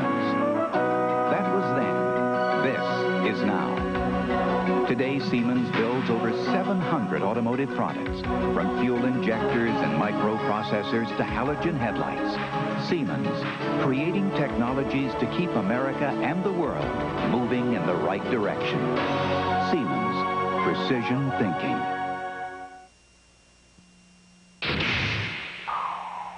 Gravity. It cannot be defied, but its impact can be lessened with the unique shock-absorbing properties of gel. ASICS Gel, the same material built into the ASICS Gel cross trainers. Do it better with ASICS Gel. But do it without the egg. Nicholas, Norman, Strange, Baldo, a classic tournament comes to a new home. The Skins Game on ABC Sports Thanksgiving weekend. The 1990 New York City Marathon, brought to you by John Hancock Financial Services. Real life, real answers. By Mercedes-Benz, automotive sponsor of the New York City Marathon. And by Nuprin. Tell Nuprin where it hurts. That's Columbus Circle in Manhattan, near where it will end. They'll re-enter the park at that point from Central Park South. They'll come right at you down Central Park South, lined with the hotels and apartment buildings on one side, the trees of the park on the other side. But that's still quite a ways from here. Ikonga's still out in front, Wakihuri with him, the two men in the gold pants. And that's number 12, Steve Brace from Great Britain, that we haven't spoken much about. He's a 2:11:50 marathon runner. But still no breakaway. They're into the Greenpoint neighborhood now. Greenpoint, Brooklyn. Today is a Polish neighborhood. Polish to the point that, as you'll see, there are signs in Polish, newspapers in Polish, and a very tightly knit neighborhood. Over there, they pronounce it sometimes Greenpoint. This is where the Brooklyn accent originally began. But now, as we said, many more Polish accents. Kielbasi, that's good stuff. And there's the best, I'll bet. In Greenpoint. And still no breakaway for Ikonga. Wasn't it somewhere near here where he started breakaway last year? Well, yes, and in fact, if we can talk to Larry, it seems like Wakihuri is a half a stride ahead, maybe pushing the pace a little bit.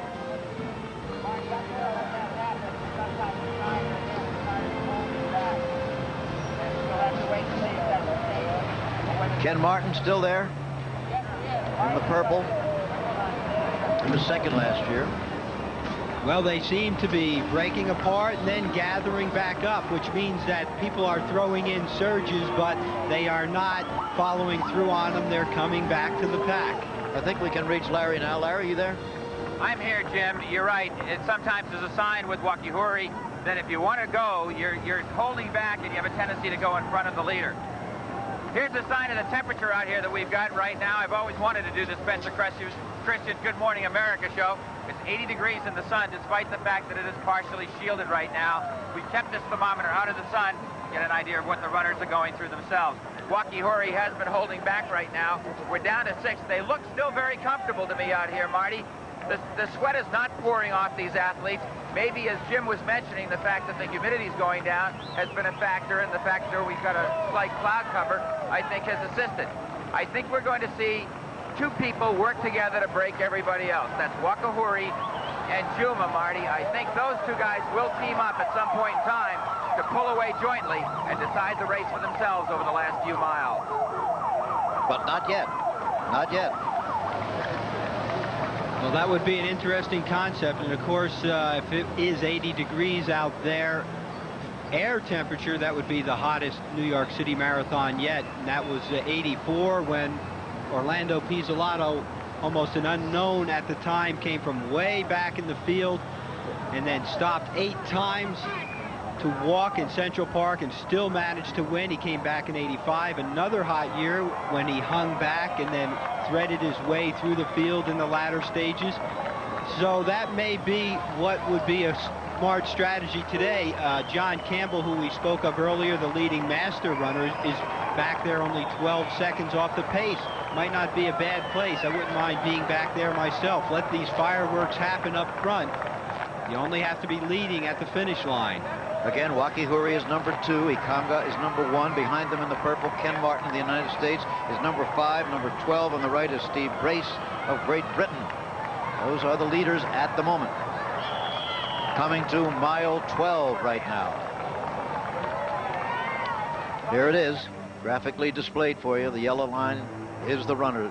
In front of them, that long blue line, which is actually painted on the street of New York, made from a special marathon blue paint that they make in Baltimore. But that's where they are, and the blue line still to come. The pace now 4:57, projected finish 2:09:37.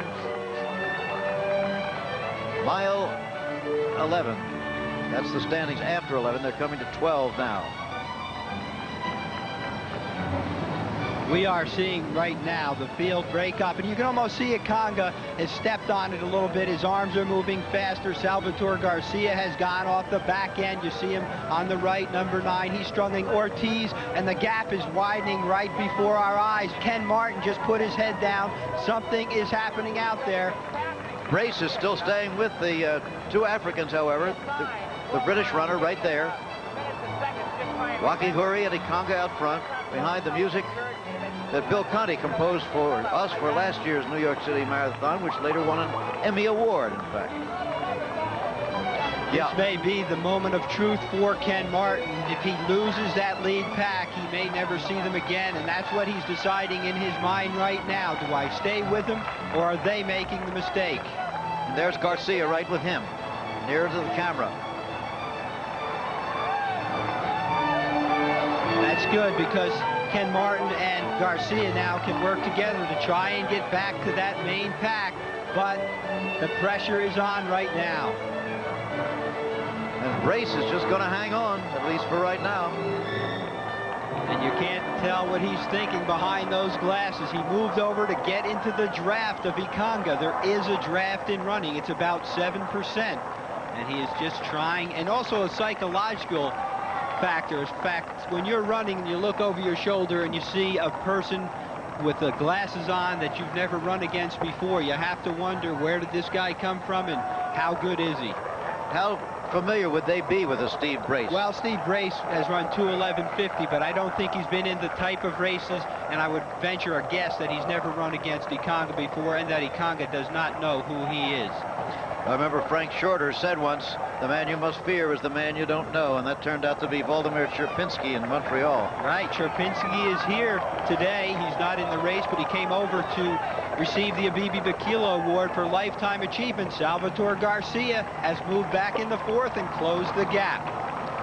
I wonder how Greta Weitz is doing at this point. Greta's in 5th place, 22 seconds behind the leader, which is Wanda Panfil. The women have now merged with the men, and Wanda Panfil is leading.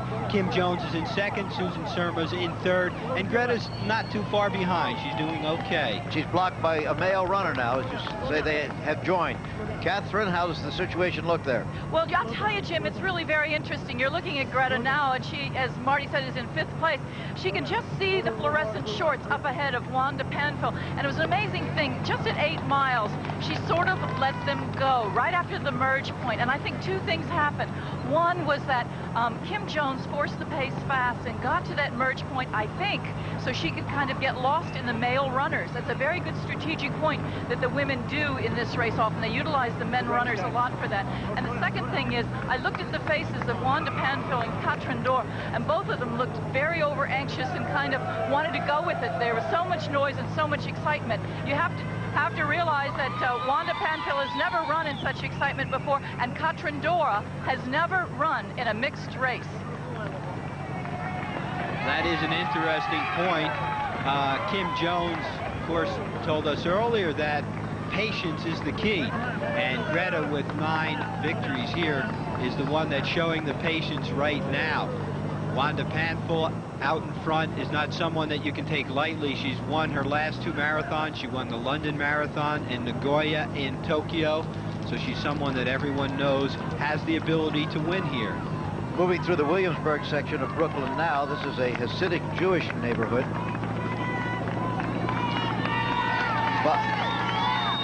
Well, Greta is happy just to be here. We mentioned her 2 years of injury. She had a stress fracture in her foot. She had some problems with her pelvic fracture, so she's happy to be here, but now she won't be happy without anything of a victory. This is the men's race from overhead, and they are moving along. Ken Martin does not seem to be in that picture. Larry, Ken Martin dropping even further back, is he? Jim, he seems to be maintaining his distance. He's about 20 yards or so behind the lead pack of 4 people. He has a chance to climb back into this a bit. After the surge, he kind of bent, so to speak, but he hasn't been broken. And as the pace settles down a bit as we go through Greenpoint here, he's got a chance to climb back into this thing. He's only, as I say, about 20 yards astern. He looks Larry. Yes. I noticed Fred Lebow has dropped back and is next to Ken Martin. Is he trying to pull him up to the leaders? Has Fred talked to Ken at all? No, that's a good point, Marty. He hasn't said anything to Ken, and as a matter of fact, is riding about a car length behind. Fred, how you doing out there? You all right? He smiled. He looked over at me and said, when we went through the Hasidic neighborhood, he said in Williamsburg it was the largest crowd he had ever seen to turn out for the marathon. Well, originally, you know, the Hasidic Jews were opposed to the marathon coming through their neighborhood, but through the years, they have a different attitude. Some of them even give water to the marathoners. Jim, he has spent time in the Hasidic neighborhood, going there to meetings and meeting with the people to try and get them to turn out. He does speak their language, and he's certainly been a big boon for the success in the Hasidic neighborhood. But now, how did Ken Martin look to you? How did his face look? Is he straining? Or? Jim, no, he looks fine. As a matter of fact, as we speak, he is now about 3 or 4 steps behind the lead pack.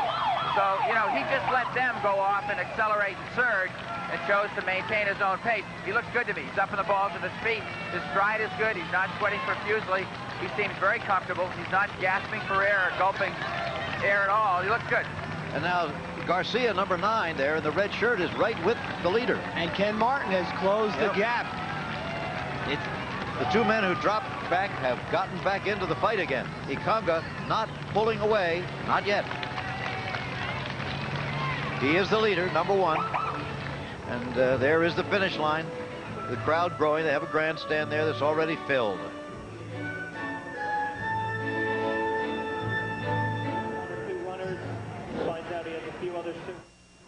Grace sure looked good tonight, didn't she? Yeah.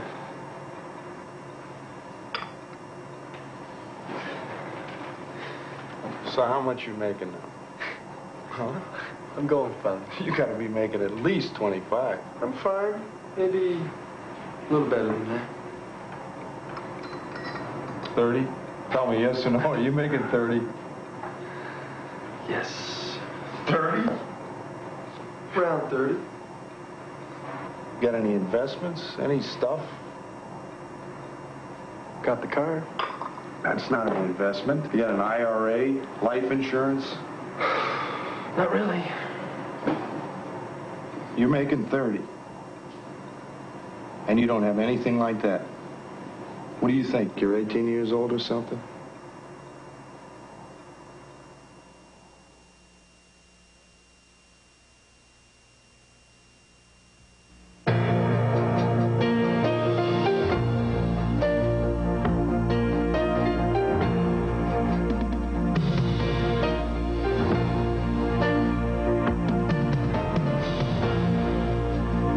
The battery you want is the one that will keep running.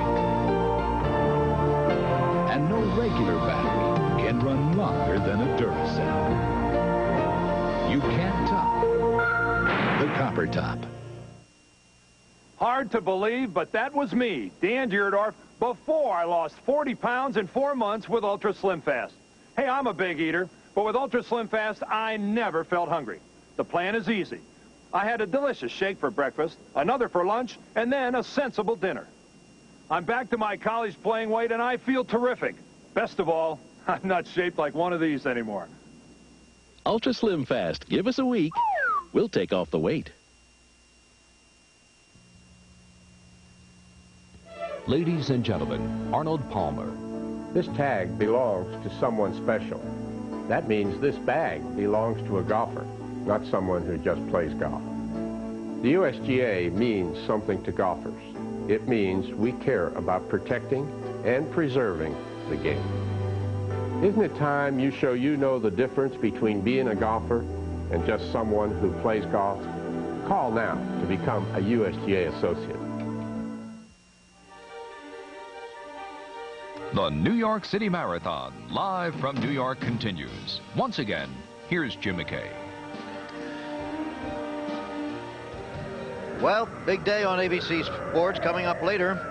The Merrill Lynch shootout at 3 o'clock, 2 Central and Pacific. 10 of the top players from the PGA Tour, but only 1 will survive. And then at 5 o'clock, 4 Central and Pacific, the Golden Bear, not in hibernation at all at this time of the year, takes a look at this year's majors and meets with the champions. Jack Nicklaus, the Major Championships in Review, presented by Nationwide Insurance. Now, these are some of the masses of the common people, the recreational runners, the joggers, who are out, many of them, for their one time in their life. You hear a band behind them there. Now, for the first time this year, Fred Lebo issued an invitation to bands come play here. This is the Bishop Kearney High School band. He was surprised when more than 40 bands replied positively. They'll be every half mile just about along the course. There's a Polish band, there's Stanley Reiger's Irish accordion, the New York Housing Police Band, and there's something called Life After Tarzan, and something called The Squirrels from Hell, along with the Luisaida Samba School Band. We'll be hearing some of them as we go along. Adds a little bit more excitement to it. Now let's see if we can find Greta Weitz again. There she is, still running behind the leaders in 5th place. But that's probably about where she had planned to be at this point. Greta Weitz. What a story she is. October in Oslo this year was much like October in New York, a time of changing colors and diminishing hours of sunlight, a bridge between summer and winter, a thoughtful season. A thoughtful time, too, for Greta Weitz. Is it time for a change for her, too? A time to stop running marathons? Not yet. She remembers her first New York City Marathon 12 years ago. She was about to retire from running then, but ran her first marathon instead and won it in record time. When I crossed the finish line in 1978, I was just convinced that I shall never do this again because I was not prepared to run a marathon. I was a track runner, and I ran into a lot of pain and trouble the last 5 miles, so I was convinced that I'm definitely not going to do this once again, but I changed my mind and I'm happy. Yes, Greta changed her mind. 12 years later, she has won the New York Run 9 times. She's a living legend in Norway. She pioneered many things in women's running, fighting for a female Olympic marathon. And starting this event, the Greta Weitz Run in Oslo, for women only, 16,000 strong from all walks of life. The lure of New York has touched Greta's entire family, as her brothers Jan and Arild and her husband Jack have all run in Greta's marathon. And it's that same family that always brings her back to her home in Norway. I have my family here, and I'm very close to my family, so Oslo will be the place that I would live, the rest of my life. The miles have taken their toll, and the last 2 seasons have been marred by injuries. She hasn't run a marathon since winning New York in 1988. Many times, she thought she never would run another. I consider it as more or less half a victory for me just to be on the starting line. I was seriously thinking about retiring, but I found out that I mentally wasn't prepared to retire. I was still enjoying running so much that it's too early to hang up the shoes. But might it be time now to sit down and relax? Perhaps, after one last great victory today. And there she is, still in 5th place. Should she win today, she will have won New York in 3 different decades. First person to do that was the well-remembered Clarence DeMars, who won the Boston Marathon in the teens, the 1920s, and the 1930s. Certainly she's without equal. She has also won the World Cross Country Championships 5 times. Wanda Panfil in the red, excuse me, Marty. Panfil is the leader right now. You see Kim Jones still up there and Katrina Dorff. FRG standing for Federal Republic of Germany. All one country now. Panfil running very well in the last year, having won 2 marathons already.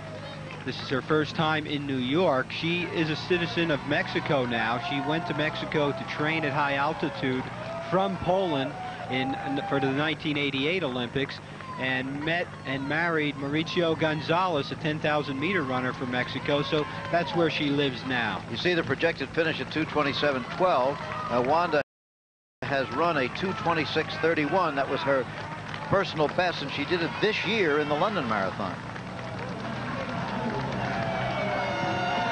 She's already had 2 wins this year, Nagoya International in Japan and the London. Now back to the men again, and there's Ikanga still out in front. Wakahuri also still right there on the right. Now, I mentioned earlier that Steve Brace may not have run against Ikanga. I was not right about that. Ikanga, Wakahuri, and Steve Brace ran together in the Commonwealth Games. That was a race won by Wakahuri. Ikanga was only 11th, and Steve Brace was 6th. But now Ken Martin has dropped well behind again. Larry, how far back is he?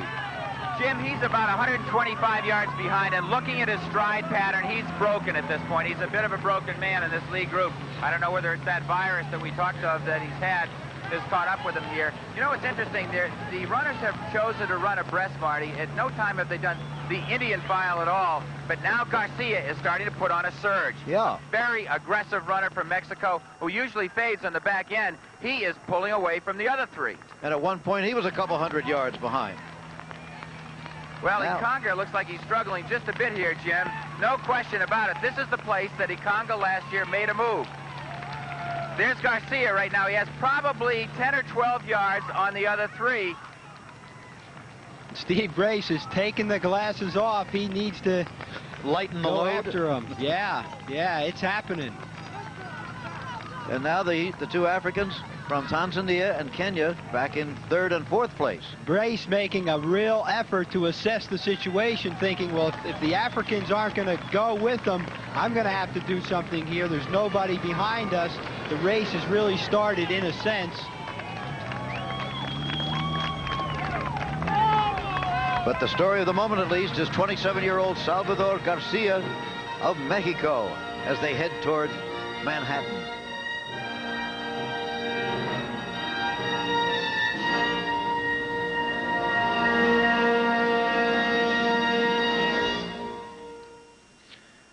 Do we have anything on Brace or?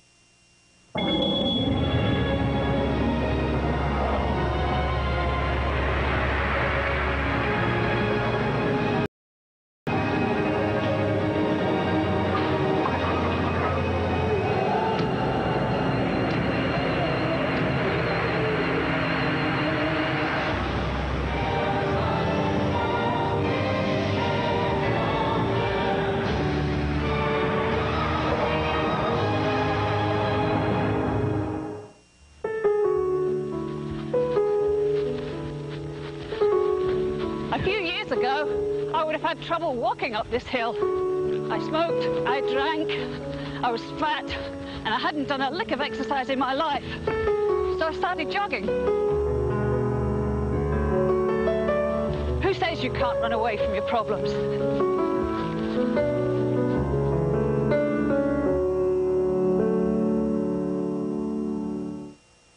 If you or someone you love is tortured by premenstrual syndrome. Not torture. I meant me. It's Roseanne's time of the month. Do I have to spell it out for you? I love you. PMS. Roseanne, followed by Coach, Tuesday. When do I get my PMS?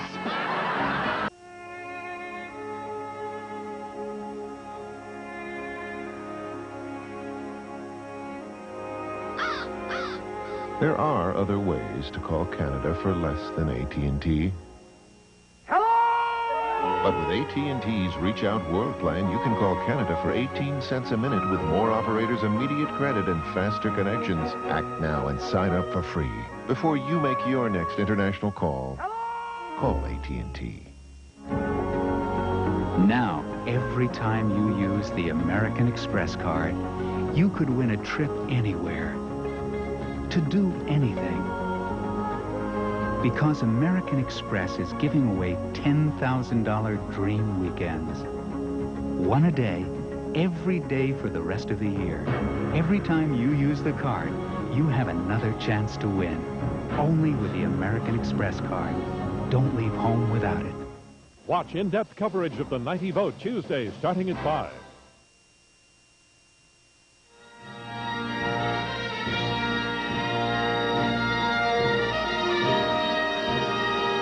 ABC Sports live coverage of the 21st New York City Marathon continues. Once again, Jim McKay. And once again, the skyscrapers of Manhattan awaiting the arrival of the runners. And there is the 59th Street Bridge across which they will be coming very soon now. A long carpet spread so that they don't run on the metal surface and cut their feet as used to happen in the old days. Now there's Wanda Panfils, the women's leader, surrounded by some of the slower men. Not all that slower, because they're running as fast as she is. They're doing all right. They're on the Pulaski Bridge now. This is not the 59th Street Bridge as yet. During the commercial, she took a real long look behind her. Of course, she's got to be thinking, where is Greta? Interestingly enough, Wanda Panfil ran her first marathon in 1987, a year after Greta won her 8th one. So she does not have as much experience as Greta, but she certainly has the enthusiasm, and of course the financial rewards for her have to be great motivation. Greta, I think, has to more do this for pride. Now let's move back up to the men who are on the 59th Street Bridge. Moving along there, you see Ikanga and Wakihuri in the gold pants. You can see as they're on a slight upgrade, it's become an effort for all of them, particularly Steve Brace, who was there in fourth. It looked like it was an effort. Their last couple of miles have been 5:10, 5:01, and 5:08. And their projected finish time now still a good 2:10:30. Yeah, at the moment, for 15 miles, they're about 2 minutes off Ikanga's pace last year. So the heat is beginning to tell. Now let's see, where is Garcia? Is he still out in front of them? We can't tell from this shot. Garcia's in fourth place right now. Wakahori's taking the initiative right now.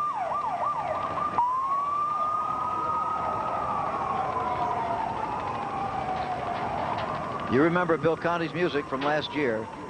Let's build the drama with the picture and the sound.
The Emmy Award-winning music of Bill Conti, helping us build the drama here. And on the front, nearing the end of the bridge, and the biggest crowd usually is as they come off the bridge here and start up First Avenue. But they're not quite there as yet. But it is still last year's winner, Ikanga, #1, out in front, along with Douglas Wakihuri, #2, who is running in his first New York City Marathon. Garcia of Mexico still with them. I think many people thought that by this time that the Wakihuri from Kenya and Ikanga from Tanzania would be out away from the rest of the pack, and it hasn't worked out that way. It makes for a much more exciting race. The Briton, Steve Brace, still with them, and the Mexican, Garcia. Ken Martin of the United States, remember, has dropped well back now, the man who finished second last year. In fact, we expected this to happen in the women's race. And in fact, the women's race, Wanda Pantful is leading and has quite a good lead. Running time of the race on the screen there, right-hand corner. They just finished mile 16, 10 miles to go. We've quoted before, I think, Frank Shorter says, anybody can run 20 miles. It's the last 6 miles that make the difference. Mile 17. Just starting into that one now. Well, they ran 5:14 for that last mile, and it was a downhill mile, so they've been resting up, which means that they may have enough energy to throw in some surges here on First Avenue. This has been the scene of some great battles. I remember Alberto Salazar and some of his races, really trying to break the race open here, because no one wants a lot of company in Central Park once they hit the hills. I know Ikanga does not want it. To him, he said that the toughest part of the course to him is Central Park, so he wants to be away by then.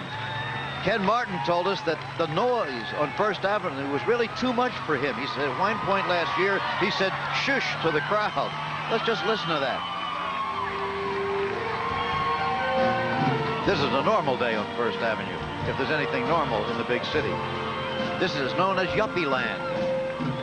There is more brie cheese and mineral water sold here probably than anywhere else in the world. First Avenue. Now let's see if we can hear that crowd.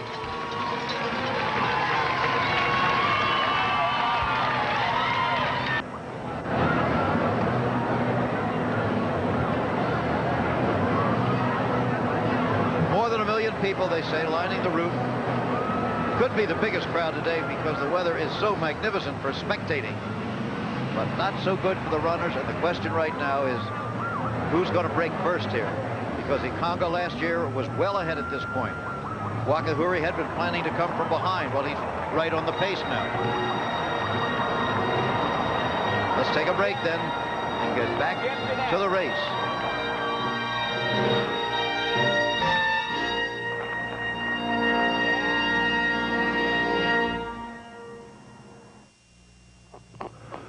I love you, little Jenny Catherine. I've got something very, very important to tell you. Daddy got a raise. Are you listening? I got a raise. That means I can buy you a sandbox, a playhouse. It means I can buy you a sliding board, a little bicycle, a diamond ring. It means I can buy you a mink coat. Maybe we could buy a... Well, maybe we should put some of it away. Huh? What do you think about that? What do you know about the stock market? I love you, little Jenny Catherine. Very, very much. Guess what? Daddy got a raise.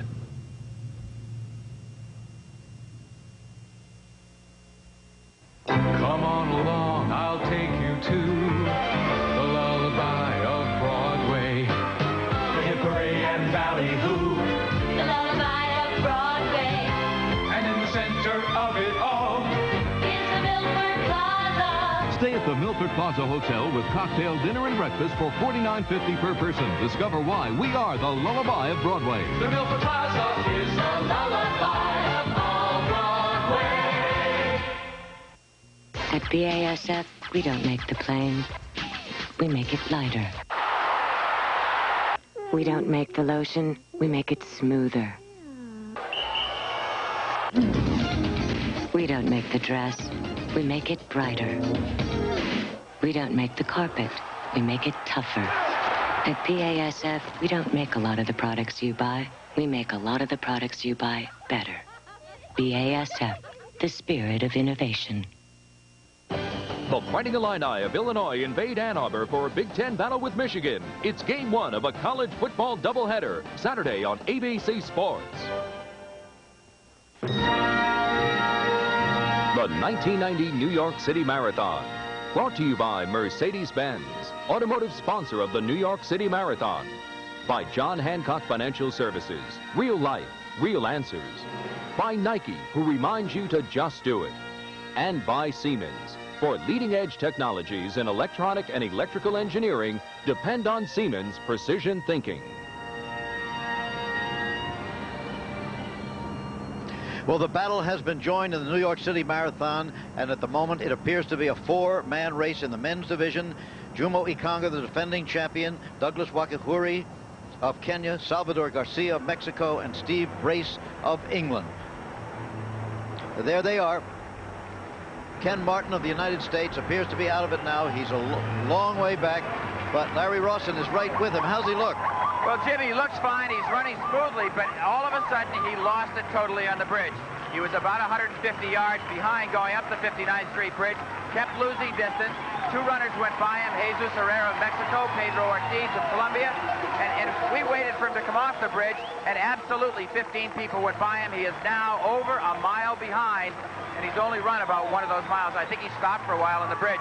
I looked at him and I said, "Are you feeling weak?" He's just nodded and said yes. Yeah, so it looks like Ken Martin has had it for this day. He finished second in this race last year. So there is Ikonga in first place, as he was last year, but last year at this point, he was much further ahead. Garcia of Mexico is second. He's kind of an up and down runner, an unpredictable runner. In 1989, he fell down in the Boston Marathon and didn't finish, but 13 days later, he not only entered the New Jersey Waterfront Marathon, he won it. He's a sergeant in the Mexican Army. This year, he won the Long Beach Marathon. Now here's another one of the bands.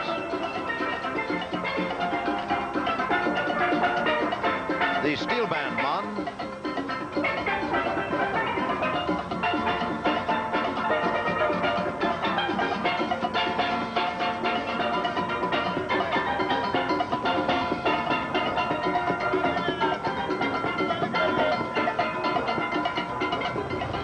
Well, it's just about as warm in New York City today as it is in the Caribbean, where the steel bands began.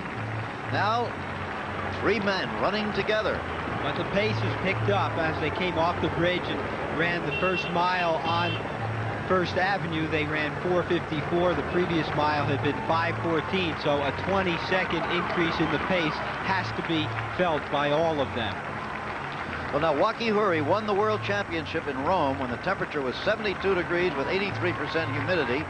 At the Olympic Games was 76 degrees with 74% humidity. He had a silver at the Olympic Games. So this man likes the heat. Whether Ikonga does or not remains to be seen. Now, let's check in on the women's race, and with Greta Weitz. Catherine, are you with them? Right with Greta, she is climbing that wonderfully long climb. And she's cutting through the... Okay, sorry, Catherine, you're breaking up at the moment. We'll come back to you, but there is Greta Weitz. We do know that Greta is 1 minute and 22 seconds back of the leader, Wanda Panfil. So she'd have to start picking it up pretty soon if she's going to get back into the fight. The temperature now at noon, 71 degrees, humidity 57%. That's tough on the runners.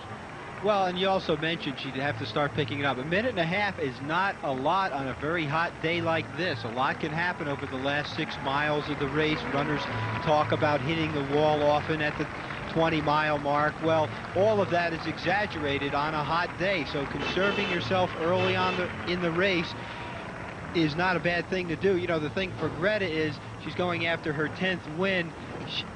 She's got to play it conservatively, and it's really taking a lot of patience on her part to not go after the winners, the leaders, and let them come back to her. But that's a wise decision on a hot day.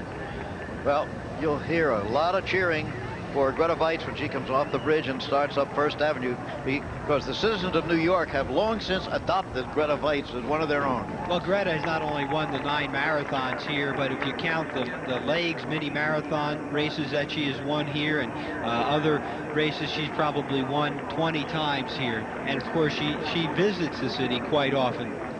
That was Wanda Panfil, the leader we were looking at when the picture broke up a bit on us. Now back to the lead men.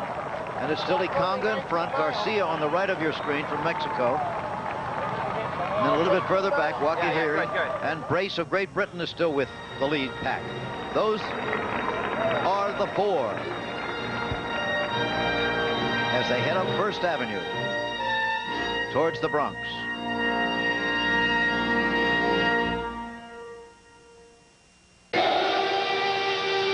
So how many cars does Mercedes test crash every year? Oh, I say about 100. You can never learn enough. Ever since we had it patented, we have been improving this concept of the energy-absorbing car body. But other companies use the concept. We have never enforced the patent. So Mercedes gave away a basic safety advance for free?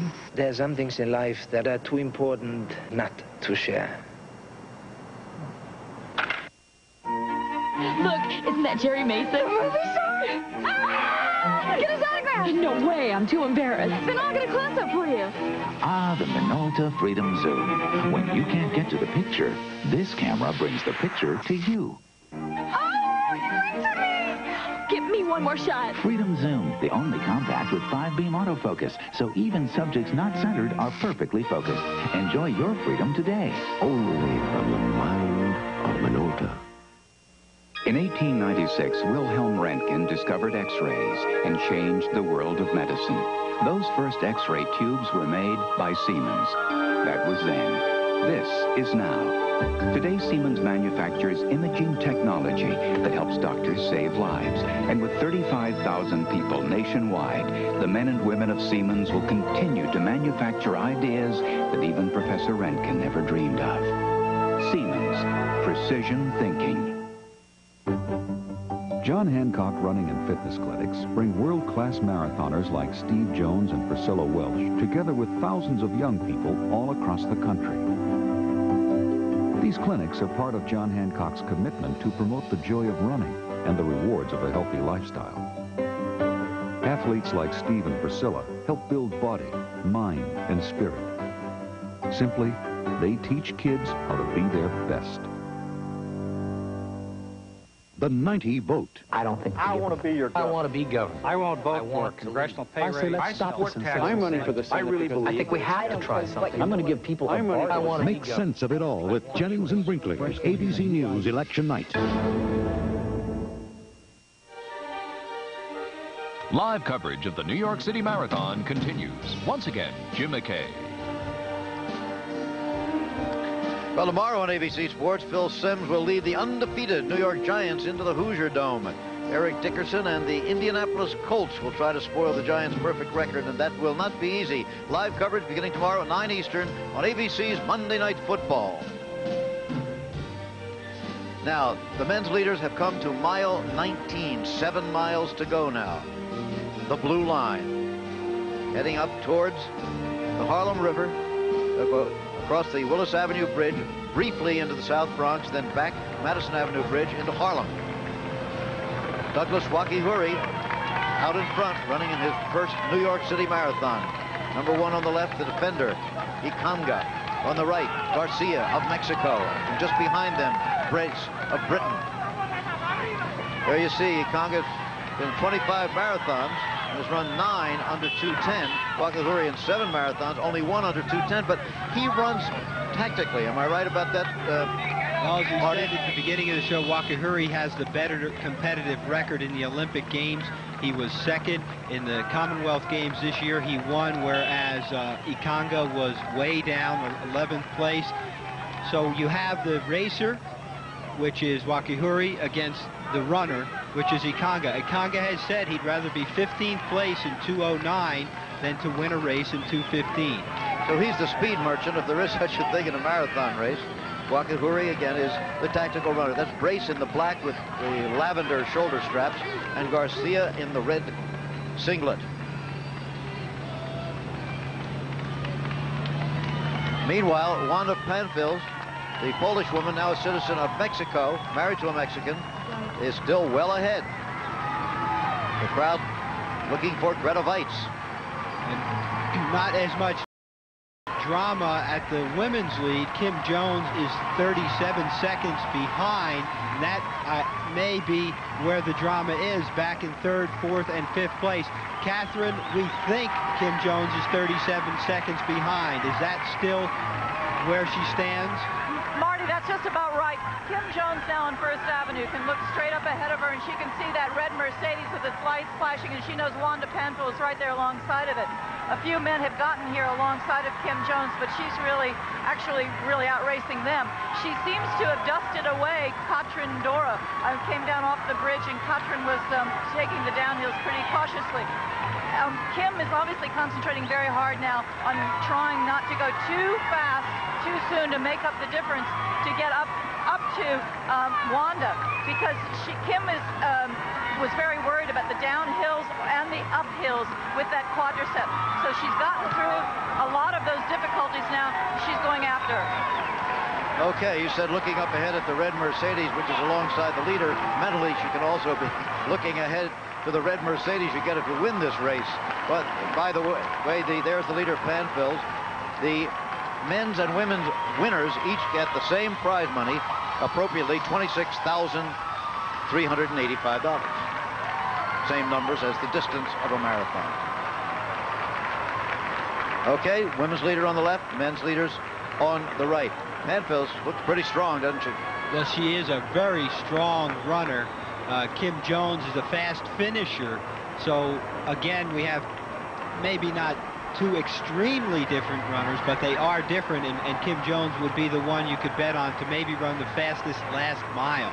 Okay, there's Steve Brace with Ikanga. Brace has won the past 2 Paris marathons, but making his debut in New York, and a very impressive one up to here. It's his 3rd marathon this year. He was 6th at the Commonwealth Games in January. Well, that could be compared to Ikanga, who's only run 3 races all year, and 2 of them were marathons. Well, Ikanga and Wakihuri together. Garcia just behind them.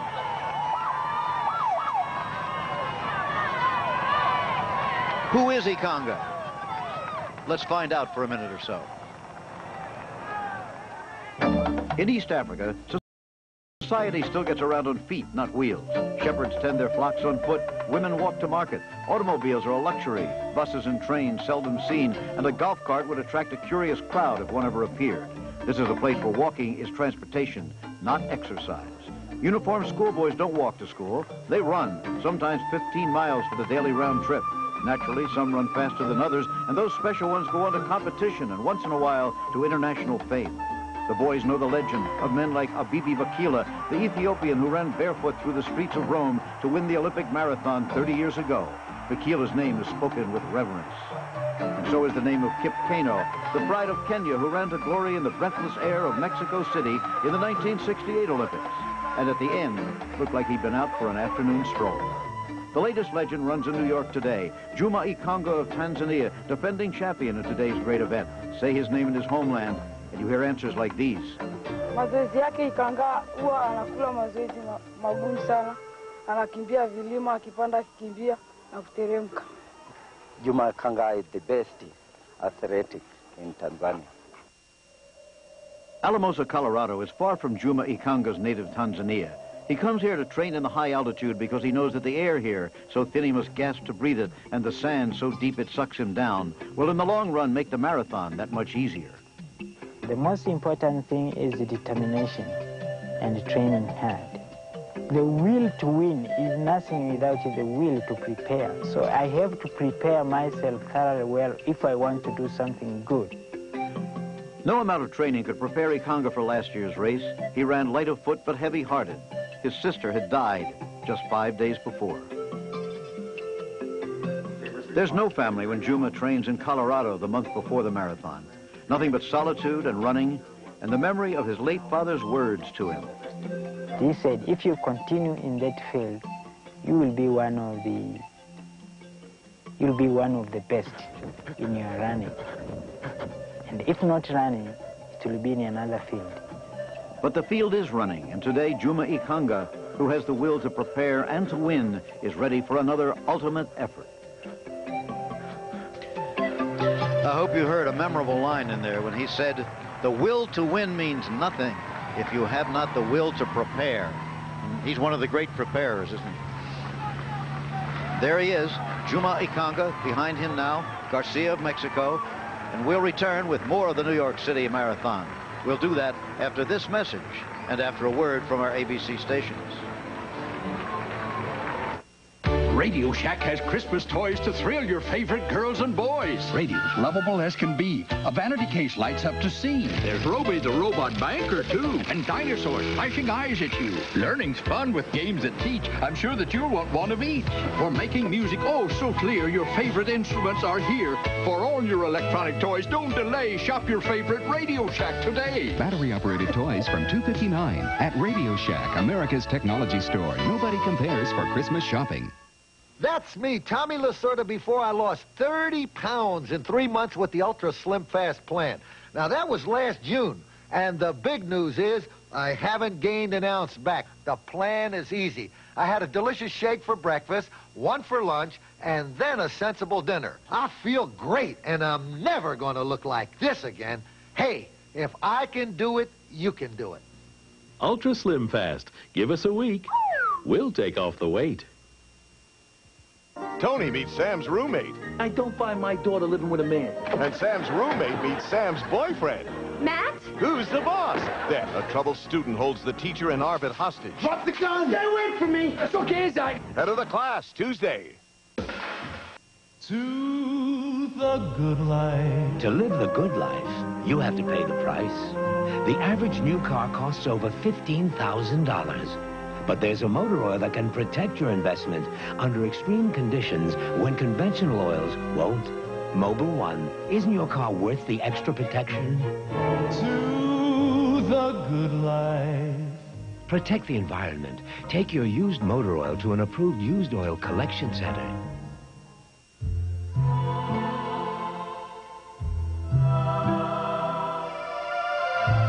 4 o'clock tea. A stroll by the sea. Beethoven from a marching band. A street in a fairyland. Bermuda. A short trip to the perfect holiday. Why your children may be taking risky rides to school. Tomorrow at 6. ABC Sports live coverage of the 21st New York City Marathon continues. Once again, Jim McKay. And now Douglas Wakihuri is beginning to open up a lead. A man from Kenya in his first New York City Marathon. There you see the difference between him and the others with whom he's been battling for many miles now. Almost as if on cue, what the exercise physiologist would tell you is that your body goes through some major changes at 20 miles. And in the 21st mile, he took off and no one else responded.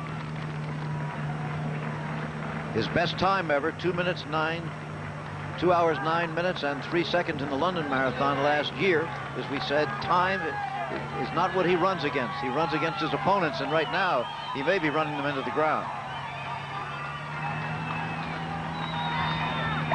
Now there is still quite a while left in the race, and with 2 men in second and third, there is a chance they can work together and get back into the race.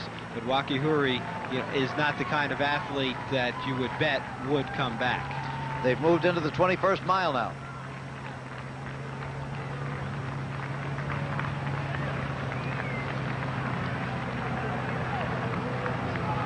But as you said, Marty, still a good ways until they get to the finish line in Central Park, where the crowd continues to grow. Here's another finish line at the Marine Corps Marathon in Washington today. The 15th Marine Corps Marathon, a record 13,000 runners. First-time entries had to be closed for this event. And the winner, Matthew Wade, in 2:21:33, a very slow time. But he is the winner, and that's the point of the race. Women's winner, Olga Markova, followed by Susan Ray and Lynn Patterson. That's the Marine Corps Marathon in Washington, run a little bit earlier today. There's Wanda Panfils in the red, the women's leader, still comfortable. Last time we had Kim Jones was 43 seconds behind. Dora of Germany, 1:09 behind. Greta Weitz, 1:48 seconds behind. Well, there's a real extreme between the Marine Corps Marathon and the New York Marathon. One is a strictly amateur race. New York is a professional race. Were it not for John Hancock, who helps to bring the elite runners here, neither Wakihuri or Wander Panfil would probably be here, because they both command a sizable appearance fee on top of the money that they can possibly win here. Wakihuri seems to have the race in real good control right now, and is opening up his lead as he gets on to 5th Avenue. He's come back into 5th Avenue in Harlem. He's just come across the Madison Avenue Bridge into Harlem. They'll be going around Marcus Garvey Park. There'll be some bands welcoming them as they go through here. And again, the love story between the people of New York and the New York City Marathon seems to continue. Cheers everywhere. No problems. This is what often goes on in Marcus Garvey Park in Harlem, chess games. And people just relaxing, and they sure can do it today with the temperature over 70 degrees. Not on the marathon course, but nearby is the Apollo Theater. At one time, ironically, a burlesque theater for white patrons only. And then later, of course, the Great Black Theater, where most of the great black performers began their careers. But here is Wakihuri, the leader. Now, he's got a big lead, as you can see, as he takes a look over his shoulder. Nobody in sight. Well, way, way back there. Well, just like that, the drama from the men's race has drained, and now we look towards the women where the drama may be developing. Wanda Panfil has continued to lead, but she appears to be clutching at her side and perhaps has a side stitch. This is not the first time she's grabbed her side. The other thing of note is number 270, Jorge Bunyard of Germany, has been running with her for perhaps the last 10 miles. A couple of times, not a lot, he gave her some water, and a couple of times we noticed that he would tell her the split times, and then she looked on her wrist to see how she was running. The point of all this is if he gives her water, that could be a means for disqualification. Whether they have arranged this beforehand or, as sometimes happen in a marathon, you just make friends out there, it's not a good thing. And to her credit, Wanda seemed to push him away and not take the water a couple times. But right now, there's no question by her facial expression and what she's been doing, grabbing her side, that she has a problem. She has 47 seconds on Kim Jones. Greta Weitz has dropped back over 2 minutes back. And Katrin Dora, 1 minute and 28. So Kim Jones looks like the challenge right now. Let's go down to Catherine Switzer. Jim, I am with Katrin Dora. You can see right here, and Marty, you're talking about runners clutching their sides. Katrin Dora has been clutching her side on and off all the way up First Avenue here, so obviously the heat has been getting to her, and it surprises me a little bit because Katrin has run very well in both heat and in cold. I think what's happened here in New York to her are two things. One, I think she's been kind of overwhelmed by the amount of people out here. And the second thing is she hasn't had a marathon race in a long time, in about 2 years. She had a baby 14 months ago, and you never know how long it takes you to recover from that. The East German women, or formerly the East German women, used to be the pioneers in women coming back after pregnancies and running strongly. But you can see that Katrin Dora, as strong as she is here, is having a tough time. Also, if you look at her knees and her foot plant, the knees are coming in together and the feet are going out to the side. Not the best of form, and she's swinging those arms very strongly and hard. So I think that she's having to work at it. Well, then with the leader and the third-place woman struggling, that could open the door for Kim Jones of the United States, the 32-year-old mother of a 9-year-old girl who also is already a runner. But there's Panfil up in front, still leading. Another kind of struggle on the right of your screen. That is Leah Stern, the young woman who lost her leg in the accident in Spain 2 years ago and now is participating in the New York City Marathon as a member of the Achilles Track Club.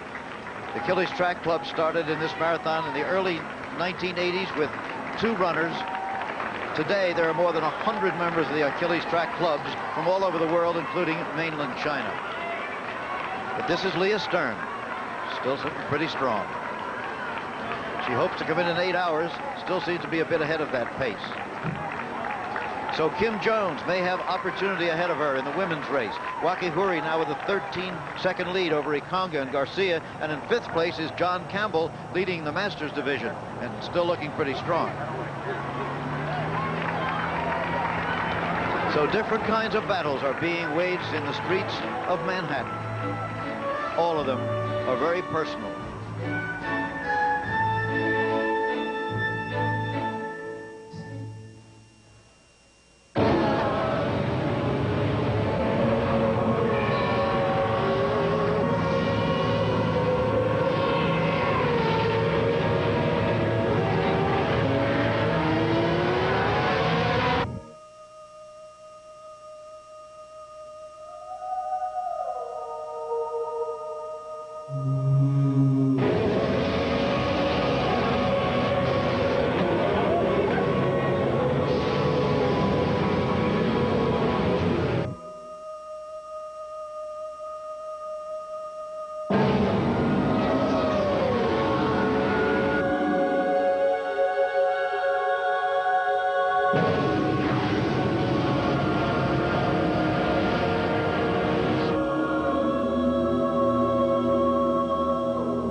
Here.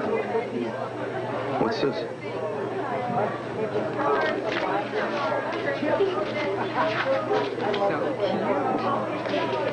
This is $5,000 for the baby.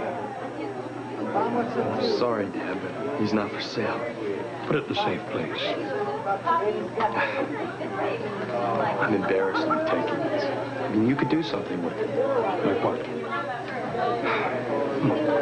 Buy a new car, or what's something you and Mom would enjoy? Go on a cruise.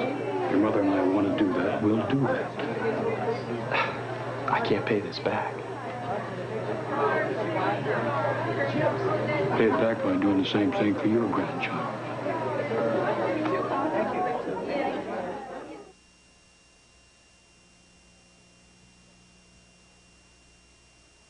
The biggest names in men's tennis take center court in a $500,000 showdown. Tots presents the Tennis Shootout next Sunday on ABC Sports. The 1990 New York City Marathon, brought to you by John Hancock Financial Services, Real Life, Real Answers, by Mercedes-Benz, automotive sponsor of the New York City Marathon, and by Seiko, official timer of the New York City Marathon.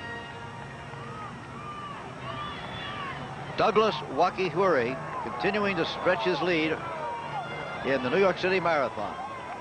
Ikanga, the defending champion, dropping further and further back, it appears. Now Steve Brace and Ikanga are having a psychological battle. Brace trying to pull away and Ikanga trying to hang in there. They were dropped when Wakihuri ran a 4:57 mile for the 21st mile, and now they are as much waging a physical battle as a psychological battle. So Juma Ikanga, who's won marathons on 4 continents, who was the first African to break the 2:10 barrier in this event, seems to have had it for today. Does he, Larry? Yes, Jimmy does. We lost Steve Brace off the back end here at 20 miles. Brace has pulled his way up here running steadily. He still looks to me like he's got some fight left. Ikanga is fading, however. He looked in a bit of trouble to me at about 16 to 18 miles in that range. He is right now in 3rd place. The two of them are tied for 3rd, and they're about 100 yards behind Salvatore Garcia of Mexico. Larry, it looks as if Ikanga is covered with sweat and Steve Brace is very dry.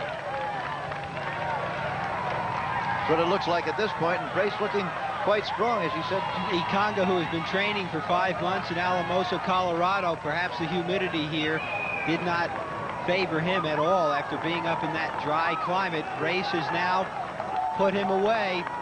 What's the question now is, can Steve Brace move up to 2nd, and can John Campbell, the first Masters runner who's in 5th place now, actually pick up Ikanga and some of the others who will be struggling? Remember, at 23 miles, this turns into a very hilly monster of a course.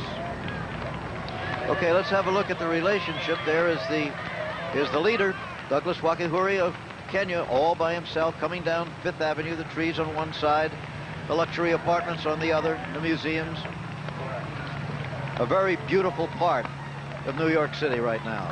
But it won't look so good to him when he comes into the park and starts up those hills. I think it was Ikanga who said after last year that he just thought those things would never end. And don't forget that Wakihuri, this is his New York debut, and it's a very different course once you get into the park. He seems to be struggling a little bit. The stoic face has gone, and now he's dealing with the demons that you have to deal with when you're running up the hills. Well, Garcia's 26 seconds behind, and Brace 31 seconds behind. Certainly that could be made up if he began really to fade. Here's Steve Brace looking very strong. Ikanga way behind him now. Steve Brace, quite a surprise in this race, the British runner. But he's used to humidity. Over there they call it rain. We may have a big race yet.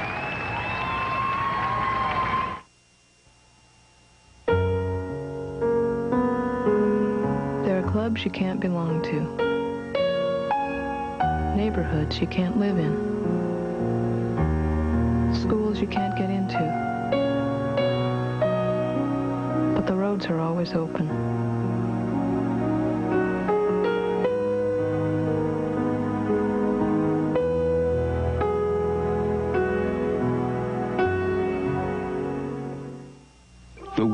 first dynamo was invented by Werner Siemens in 1866.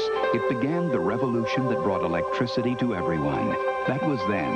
This is now. The generation, distribution, and control of energy are at the heart of Siemens today, where you work, live, and play. And with 35,000 people at work nationwide, Siemens is leading the way into the next century. Siemens, precision thinking. Look ahead. The futurist means beauty becomes precision beyond machinery. Seiko. A cool wave in a warm embrace. Seiko. The most beautiful watches in the world. The most innovative designs on Earth. Could only be Seiko. Seiko. The future of time.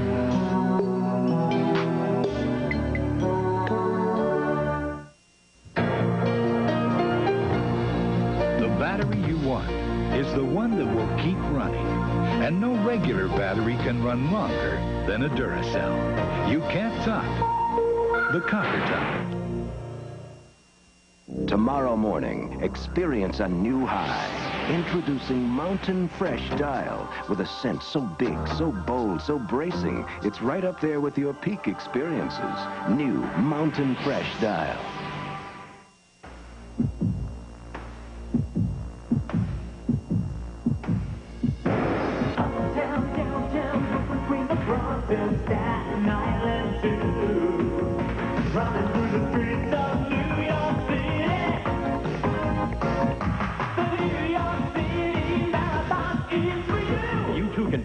For information about the New York City Marathon, contact the New York Roadrunners Club, 9089th Street, New York, New York, 10128. Well, the sun still shines bright on the old Manhattan home, albeit through a thin layer of clouds now. And what you're looking at is the pulse rate of the runner Rob Aldrich, who is out there on First Avenue in that big group. And he's wearing that remarkable device called the Polar Wireless Heart Rate Monitor for us, 173 right now. Marty, what's that mean? This is a tremendous breakthrough in training and a valuable tool that is one of the type of things that athletes are doing now so that they don't have to take the shortcuts, such as using illegal drugs to help them run faster. What Rob has found, and we found during this race, that his anaerobic threshold is at about 173. If his heart rate goes above that, he starts to not get enough oxygen and he has to cut back. And in training, he will try and go right up to that threshold and maintain it, and that will help him improve. Now back to Wakihuri, the leader in the men's division in Central Park. Remember, the crowds on the curb have been almost like this for 26 miles today. So when they say more than 1 million, I'm sure it's accurate. I wonder how things are going in the men's division right now. We'll have a look at that. The women's division, excuse me. Well, Wanda Panful continues to lead. Kim Jones is still in second place, about 49 seconds down, and it appears that Greta Weitz is 2.5 minutes off the pace in 5th place. So Wanda on her way to a win here, and of course a new Mercedes and $26,000.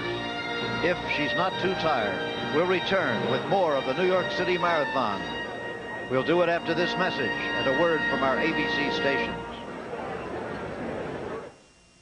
Sunny skies and 0 chance of rain through Sunday. Good news. There's no snow on our forecast today. Mercedes-Benz presents 4MATIC. Outwitting the weather and the road with the most advanced all-wheel drive system ever put in a car. 4MATIC. It may just obsolete other all-wheel drive systems. Not to mention weather forecasts. Come on along, I'll take you to the lullaby of Broadway. Hickory and Ballyhoo. The lullaby of Broadway. And in the center of it all is the Milford Plaza. Stay at the Milford Plaza Hotel with cocktail, dinner, and breakfast for $49.50 per person. Discover why we are the lullaby of Broadway. The Milford Plaza is the lullaby of all Broadway. Someday, Bernadette Peters and Mary Tyler Moore I'm dying. hard time. A doctor and patient learn about life in the face of death. Time is precious to her right now. A world television premiere, The Last Best Year, Sunday. If you could reach into your TV, take the picture, and put it anywhere you want, you would discover the miracle of liquid crystal entertainment. The miracle of Sharp Vision. Sharp Vision's flat picture can be any size to fit any wall in any size room.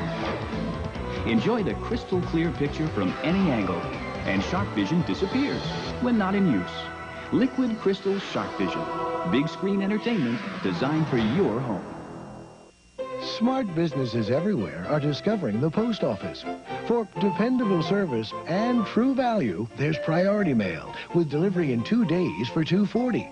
To keep dollars flowing and help the bottom line, there's Express Mail with delivery guaranteed next morning for just $8.75.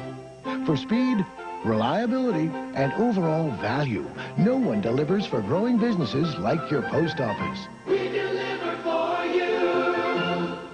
Watch in-depth coverage of the 90 Vote Tuesdays starting at 5. It's the 21st New York City Marathon, and ABC Sports live coverage continues. Once again, here's Jim McKay. All right, the two leaders still holding fast. Douglas Wakahuri with a 34-second lead over second-place Salvador Garcia of Mexico. Wanda Panfil in the women's division with a 47-second lead over Kim Jones of the United States. 2 minutes and 15 seconds over Katrin Dora of Germany. 2:41 over Greta Weitz, who was hoping for her 10th victory in the New York City Marathon. So Wakahuri on his first attempt holding fast. The margin has not been changing. Well, Wakahuri has just completed the toughest mile on the course, the 23rd mile, a very hilly mile, almost all of it uphill, and he ran, of course, you'd expect his slowest mile, 5:26. Running in the metaphorical footsteps of many other great Kenyans before him, like the great Kip Keino. Remember his great duels with Jim Ryan, Marty LaForey, a long time ago. There'll be no course record today, but that's not the object here. The object's to win. There's Garcia, who is in second place, still 34 seconds behind. A little bit more, 40 seconds now, they tell us. Mexican Army Sergeant. He's a surprise. Wakahuri is not a surprise. He was thought to be the man with the best chance to beat Ikanga, the defending champion. And so he is doing right now. Well, Wakahuri with a good race. There you can just see third place Steve Brace in the distance. And Brace is cutting the tangent in the park here. He'll pick up a few yards by doing that, whereas Garcia is running along the blue line, adding a few extra yards. And Wakahuri also is not cutting the tangents. He is following the curves of the road, but he does have quite a bit to spare. You mentioned he's one of the great Kenyan runners, but he had a very different path than any of the other ones, as he went to Japan when he was 19 to develop his talents as a marathoner. So Brace, as you said, is doing it like an automobile racer would do it, cutting the corners and making the line as straight as he could. Wakahuri is a man of some intellect, a man of considerable philosophy. Matter of fact, we talked to him about that. There are more things I believe that I have to learn, because running isn't everything. And what I get from running is just part of what I should know now. But tomorrow I will stop running and I should learn the other half of my life. Running is just part of which you should know. Good philosophy for any youngster participating in sports. It's great, it's exciting, there can be glory, but it's only a part, and it doesn't last forever. Wakahuri chose to move to Japan after reading about a coach in a magazine, and he chose the coach almost for the philosophy and the education that he felt and the guidance as much as for the physical conditioning that he would get from the coach. I think most people hear the type of workouts that a coach gives and choose on that basis, but with him, in trying to interview him, he would not separate the physical from the mental aspect of his training in Japan. All of the organization here during the race and from 2 o'clock this morning linked together by a network of ham radio operators, more than 400 volunteers. Congratulations to them. They're very important to this race. So we don't want to miss the last part of Waki Huri's run. Let's take a break right now and we'll see it.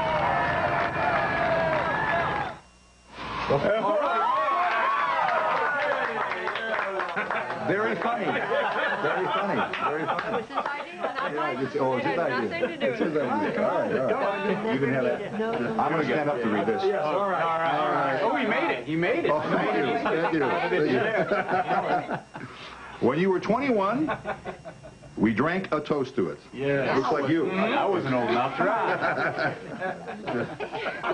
All right. When you were 30, I can't read this. Let me hold this down. You could boast of it. Yes. Because he married me. Well, there we go. Now you're 40. God, that picture's awful. So make the most of it. Yeah. Take a look. Your pant size and your age, man. That's right. Well, isn't that clever?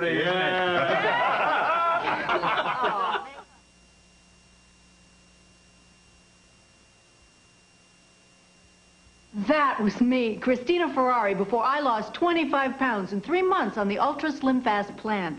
That was over a year ago, but the best part is I haven't gained back any of the weight. In fact, I weigh even less now than I did before the baby. The plan is easy. A delicious filling shake for breakfast, another for lunch, then a sensible dinner. This past year, Ariana got a lot bigger, but thanks to Ultra Slim Fast, I got a lot slimmer. Ultra Slim Fast. Give us a week. We'll take off the weight. There was magic in that ballpark. We both felt it. Dad handed me his Minolta Maxim 5009. Clark digs in. Bulldog into his windup. No snapshot camera is this special because Maxim has it all. Telephoto zoom for detail. Ultra-fast autofocus. Lucky shot, rookie. Even built-in flash. Wow. Experience the magic of Maxim. Only from the mind of Minolta. Golf's top guns battle it out in a Wild West showdown. 10 aces tee off, but only one will survive the Merrill Lynch shootout today on ABC Sports. The New York City Marathon continues. Once again, Jim McKay. Okay, well, Saturday, quick reminder, ABC's college football doubleheader kicks off with a Big Ten matchup. The Fighting Illini taking on the Michigan Wolverines. The Illini will be a little angry after yesterday. Live coverage begins 12 Eastern, 9 Pacific, then at 3:30 Eastern, 12:30 Pacific. Game 2, the Washington Huskies headed for the Rose Bowl, taking on the UCLA Bruins. It's all Saturday on ABC's college football. And here is the leader. The time alongside of him. He's already well over the course record time set last year. But Jimmy is going to finish in about 2:13, which for the temperature out there today is right about average of what the races have been run under similar conditions. Well, Fifth Avenue has seen many sights, many ethnic parades, including St. Patrick's Day. It's seen many fashionable strollers through the years, through a century. But this is something different than it has ever seen before. The New York City Marathon growing year by year in size. Well, he certainly hasn't devastated the field as Ikonga did last year. There are still other runners in sight. Garcia looking over his shoulder at Steve Brace. Perhaps Brace has a chance at moving up into second on this final hill in the last quarter of a mile in Central Park. You know, a runner runs a race like this and never thinks about money until the last 300 yards when somebody's right in front of him. There he is making the turn now.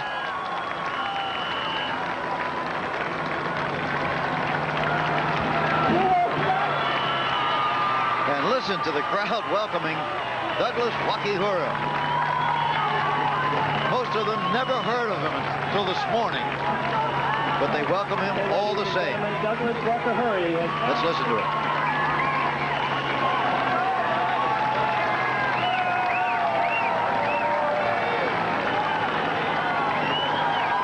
Second place, Garcia.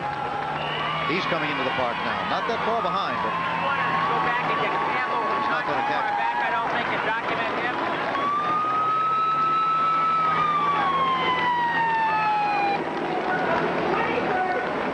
finish now.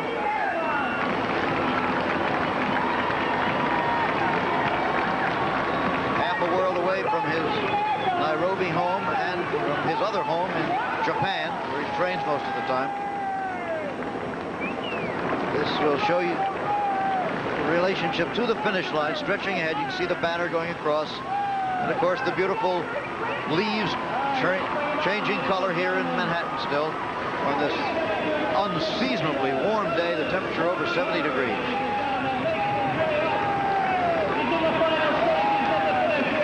He's certainly going to be happy to see the finish line. The last 4 miles have been tough for him. They were the four slowest miles of the race for him, but when he threw in a 4:57 mile at 21 miles at that psychological place called the Wall, no one responded. He opened the brake, which enabled him to hold it to the finish line. He won the World Championship in 1987, the Commonwealth Games in 1990. He was second in the Olympics, but this is the big one. This is New York, and it's all yours, Douglas Wakiwuri. There's his finishing time as he comes underneath to 12:39. 12:39. The slowest winning time since 1984, but that was another hot day. In horse racing, they say time is only important if you're serving it, and it's kind of like that in marathon running. It was a great race. It was a masterful race. There was a lot of psychological battle, and you had the #1 and the #3 man in the world, and now what you have is the #1 man and perhaps #2, but the positions after this race will be changed. And now Salvador Garcia, the Mexican soldier, finishing second. And there you see his time. The official time, 2:12:39. That's the way we gave it to you. A medal for Garcia. Panfill is still 39 seconds ahead of Jones in the women's race. Third place, Steve Brace of Great Britain. And here is Wanda Panfill, still easily leading the women's division. Back on First Avenue, she seemed to have a stitch in her side, seemed to be hurting, and held her side there just again. But she's going to win it. Let's take a quick break.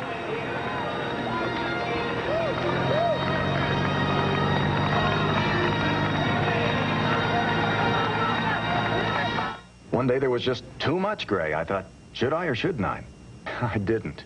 I was afraid it might look phony. I wanted natural-looking color, and I wanted to do it right, with no pouring and mixing. Nobody else could give me what I wanted until Clairol Option Instant for Men. I figured if it's from Clairol, I could trust it. I could. I went from gray to my natural-looking color in 5 easy minutes. My hair looks great, feels great. When I look in the mirror, I don't see gray. I see me. Do it right with Option, also in gradual formula. Okay, here it comes. They've rebuilt and redesigned it. It's beautiful. That's the new Herman's World of Sporting Goods. I love it. It's a winner, right? It sure is. Let's go shopping. You too can be a winner of a fantastic trip to Disney World and the Super Bowl on Delta Airlines in Herman's and ABC's exciting Sports Match Game 1. Look for the special game insert in your newspaper later this month, or visit your nearest Herman's World of Sporting Goods. A lot of people can't wait until they retire. But I always liked my work. It worried me that when I turned 65, I'd have to leave. Rules are rules, and that was company policy. Then AARP helped get mandatory retirement eliminated. Now I can retire when I want to retire. Bye, dear. Not when someone else wants me to. AARP, making a difference. Ladies and gentlemen, Arnold Palmer. This tag belongs to someone special. That means this bag belongs to a golfer, not someone who just plays golf. The USGA means something to golfers. It means we care about protecting and preserving the game. Isn't it time you show you know the difference between being a golfer and just someone who plays golf? Call now to become a USGA associate.